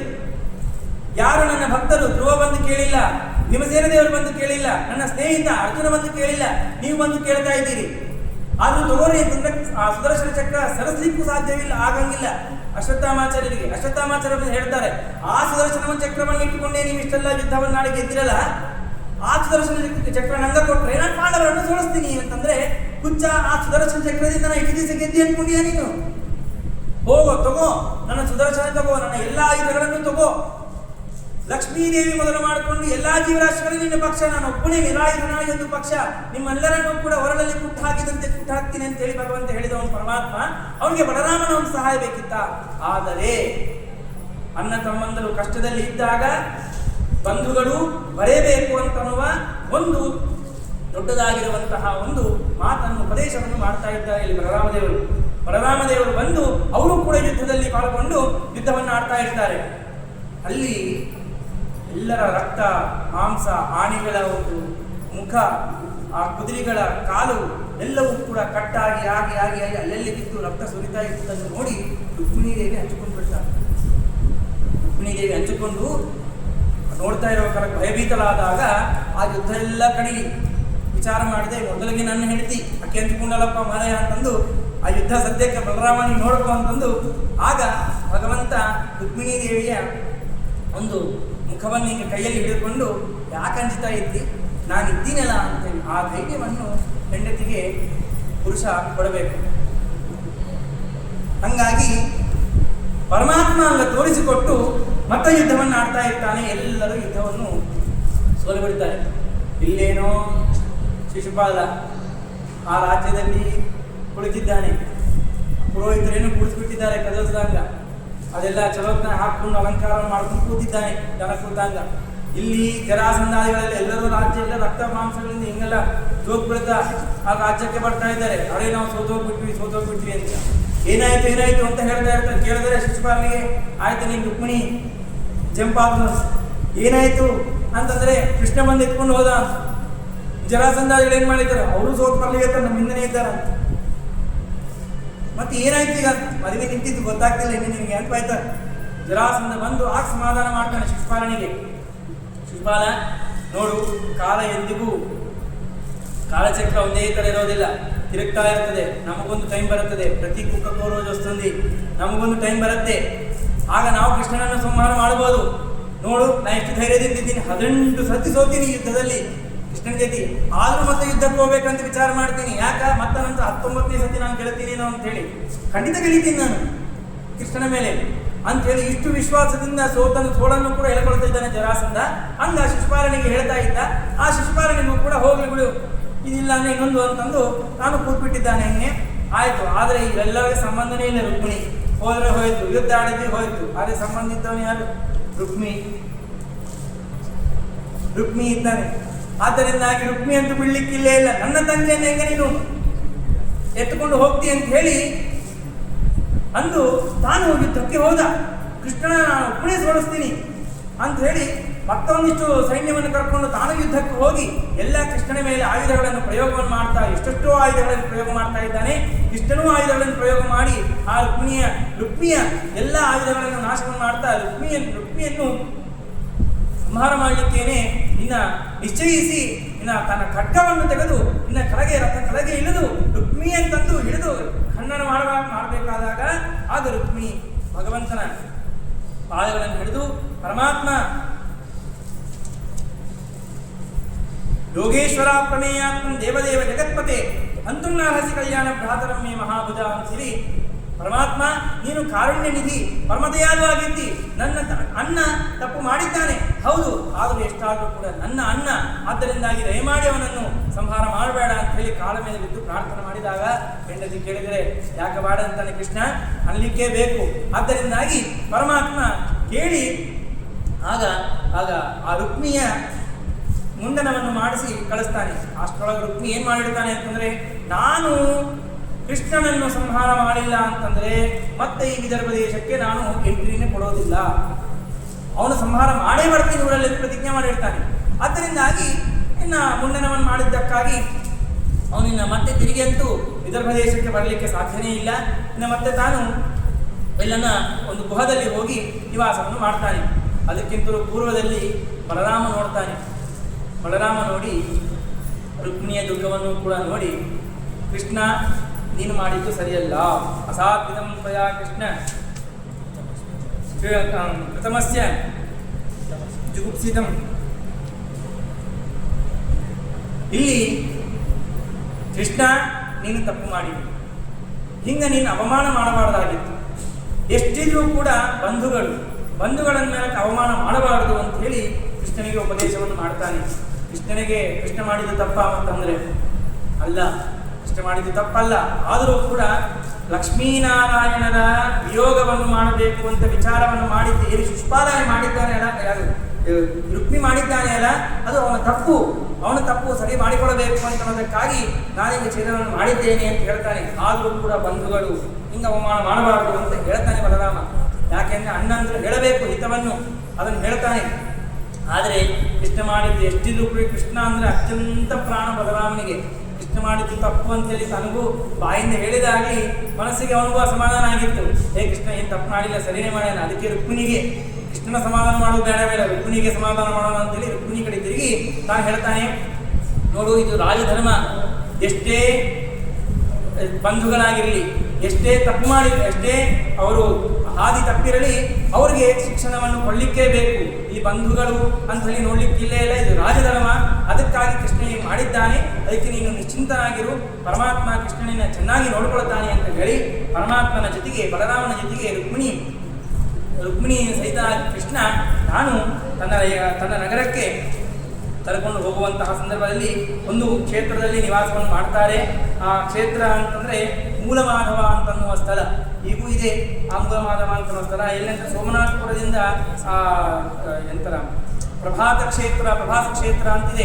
ಹೋಗುವಂತಹ ಮಧ್ಯದಲ್ಲಿ ಸಮುದ್ರ ದಂಡೆಯಲ್ಲೇ ಇರುವಂತಹ ಈ ಮೂಲಮಾಧವ ಅಂತನ್ನುವ ಸ್ಥಳ, ಅಲ್ಲಿ ರುಕ್ಮಿಣಿಯ ಜೊತೆಗೆ ಭಗವಂತ ವಿವಾಹವನ್ನು ಮಾಡಿಕೊಂಡು ಪಾಣಿಗ್ರಹಣವನ್ನು ಮಾಡಿರುವಂತಹ ಸ್ಥಳ. ಇಂದಿಗೂ ಅಲ್ಲಿ ರುಕ್ಮಿಣಿಯ ವಿವಾಹವಾಗಿರುವಂತಹ ಸ್ಥಳ ಅಂತಲೇ ಪ್ರಸಿದ್ಧವಾಗಿದೆ. ಎಲ್ಲರೂ ಹೋಗಿ ದರ್ಶನವನ್ನು ಮಾಡಿಕೊಳ್ತಾ ಇರ್ತಾರೆ. ಸಮುದ್ರದ ತೀರದಲ್ಲಿ ಅಂತಹ ಆ ಕ್ಷೇತ್ರಕ್ಕೆ ಹೋಗಿ ಪರಮಾತ್ಮ ರುಕ್ಮಿಣಿಯನ್ನು ವಿವಾಹವನ್ನು ಮಾಡಿಕೊಂಡಿದ್ದಾನೆ. ಆ ಇರುವಂತಹ ಕೆಲವು ಜನರನ್ನೇ, ಕೆಲವು ರುಕ್ಮಿಣಿ ಪಕ್ಷದಲ್ಲಿರಿ ನೀವು, ಕೆಲವು ನಾವು ನಮ್ಮ ಪಕ್ಷದಲ್ಲಿರಿ ಅಂತ ಹೇಳಿ ಇಷ್ಟು ಪಕ್ಷಗಳನ್ನು ಮಾಡಿಸಿಕೊಂಡು ವಿವಾಹವನ್ನು ಮಾಡಿಕೊಳ್ತಾನೆ ಪರಮಾತ್ಮ. ಎಲ್ಲರ ಜೊತೆಗೂ ಕೂಡ ಮತ್ತೆ ಈ ದ್ವಾರಕಕ್ಕೆ ಬರ್ತಾನೆ. ಲಕ್ಷ್ಮೀನಾರಾಯಣರು ಬರ್ತಾ ಇದ್ದಾರೆ, ನಮ್ಮ ದ್ವಾರಕಾಧೀಶ ವಿವಾಹವನ್ನು ಮಾಡಿಕೊಂಡು ಬರ್ತಾ ಇದ್ದಾನೆ ಅಂತಂದ ತಕ್ಷಣ ದ್ವಾರಕವನ್ನೆಲ್ಲವನ್ನೂ ಕೂಡ ಎಲ್ಲ ಅಲಂಕಾರವನ್ನು ಮಾಡಿ, ಮಾವಿನ ಎಲೆಯನ್ನು ಕಟ್ಟಿ, ರಂಗೋಲಿಗಳನ್ನು ಹಾಕಿ, ಸುಗಂಧ ದ್ರವ್ಯಗಳನ್ನೆಲ್ಲವನ್ನು ಕೂಡ ಸಾರಿ, ಎಲ್ಲ ಕಡೆಗೂ ಕೂಡ ಭಕ್ತರು ವಿಶೇಷವಾಗಿರುವಂತಹ ನರ್ತನಗಳನ್ನು, ಗಾನಗಳನ್ನೆಲ್ಲವನ್ನು ಕೂಡ ಮಾಡ್ತಾ ಈ ಭಗವಂತ ಲಕ್ಷ್ಮೀದೇವಿಯರ ಆಗ ಸ್ವಾಗತವನ್ನು ಕೊಡ್ತಾರೆ. ಮಾಡ್ತಾ ಆ ದ್ವಾರಕಾಧೀಶನ ಆಸನದಲ್ಲಿ ಪಕ್ಕದಲ್ಲಿ ಆ ಲಕ್ಷ್ಮೀದೇವಿಯನ್ನು ನೋಡಿ ಎಲ್ಲರೂ ಕೂಡ ಸಂತುಷ್ಟರಾಗಿ, ಇಂತಹ ಪರಮಾತ್ಮನ ಒಂದು ಕಲ್ಯಾಣವನ್ನು ಪರಮಾತ್ಮ ನಮಗೆ ನೋಡಿಸಿದ್ದಕ್ಕಾಗಿ ನಾವೆಲ್ಲರೂ ಕೂಡ ಧನ್ಯರು ಅಂತ ರೀತಿಯಾಗಿ ಅನ್ಕೊಂತ ಹೆಂಗ ಪರಮಾತ್ಮ ರುಕ್ಮಿಣಿಯನ್ನು ಕರೆದುಕೊಂಡು ಬಂದ, ಅವನ ವೀರ್ಯ ಎಂತಹದ್ದು ಅವೆಲ್ಲವನ್ನೂ ಕೂಡ ಎಲ್ಲವನ್ನೂ ಕೂಡ ಎಲ್ಲರೂ ಕೂಡ ಮಾತನಾಡ್ತಾ ಇದ್ದರು. ಅದನಂತರ ಅಂತಹ ರುಕ್ಮಿಣಿಯ ಜೊತೆಗೆ ರುಕ್ಮಿಣಿಯಿಂದಾಗಿ ಪ್ರದ್ಯುಮ್ನನ್ನು ಪಡೆದ, ಅವನಿಂದಾಗಿ ಅನಿರುದ್ಧ, ಆಮೇಲೆ ವಜ್ರ, ಅಂತಿಂಗ ಪರಮಾತ್ಮನ ಸಂತತಿ ಬೆಳಕೊಂತ ಹೋಯಿತು. ಇಂತಹ ಉತ್ತಮವಾಗಿರುವಂತಹ ಕಲ್ಯಾಣವನ್ನು ಶುಕಾಚಾರ್ಯರು ಪರೀಕ್ಷಿತ ರಾಜನಿಗೆ ಉಪದೇಶವನ್ನು ಮಾಡುವುದರಿಂದಾಗಿ ಇಂತಹ ಪರಮ ಮಂಗಳವಾಗಿರುವಂತಹ ಕಲ್ಯಾಣವನ್ನು ಪರೀಕ್ಷಿತ ರಾಜ ಕೇಳಿದ್ದರಿಂದಾಗಿ ನಾನು ಧನ್ಯನಾದೆ ಅಂತ ಹೇಳಿ ಅನ್ಕೊಂತಾನೆ. ಇಂತಹ ಕಲ್ಯಾಣವನ್ನು ನಾವು ಕೇಳಿದ್ದೇವೆ, ನೀವು ಕೇಳಿದ್ದೀರಿ. ನಾವು ಪರಮಾತ್ಮನ ಅನುಗ್ರಹದಿಂದ ನಮಗೂ ಎಲ್ಲರಿಗೂ ಕೂಡ ಕಲ್ಯಾಣವಾಗಲಿ ಅಂತ ಹೇಳಿ ಪರಮಾತ್ಮನಲ್ಲಿ ವಿಶೇಷವಾಗಿ ಪ್ರಾರ್ಥನೆ ಮಾಡ್ತಾ, ಭಗವಂತನ ಅನುಗ್ರಹದಿಂದಾಗಿ ಎಲ್ಲ ವಿವಾಹ ಅಂತ ಅನ್ನೋದು ಚೆನ್ನಾಗಿ ಆಗಬೇಕು ಅಂತ ಹೇಳಿ ಪ್ರಾರ್ಥನೆ ಮಾಡ್ತಾ ಮಧ್ವೇಶಾರ್ಪಣ ಮಸ್ತು ಶ್ರೀಕೃಷ್ಣ ಅರ್ಪಣ ಮಸ್ತು.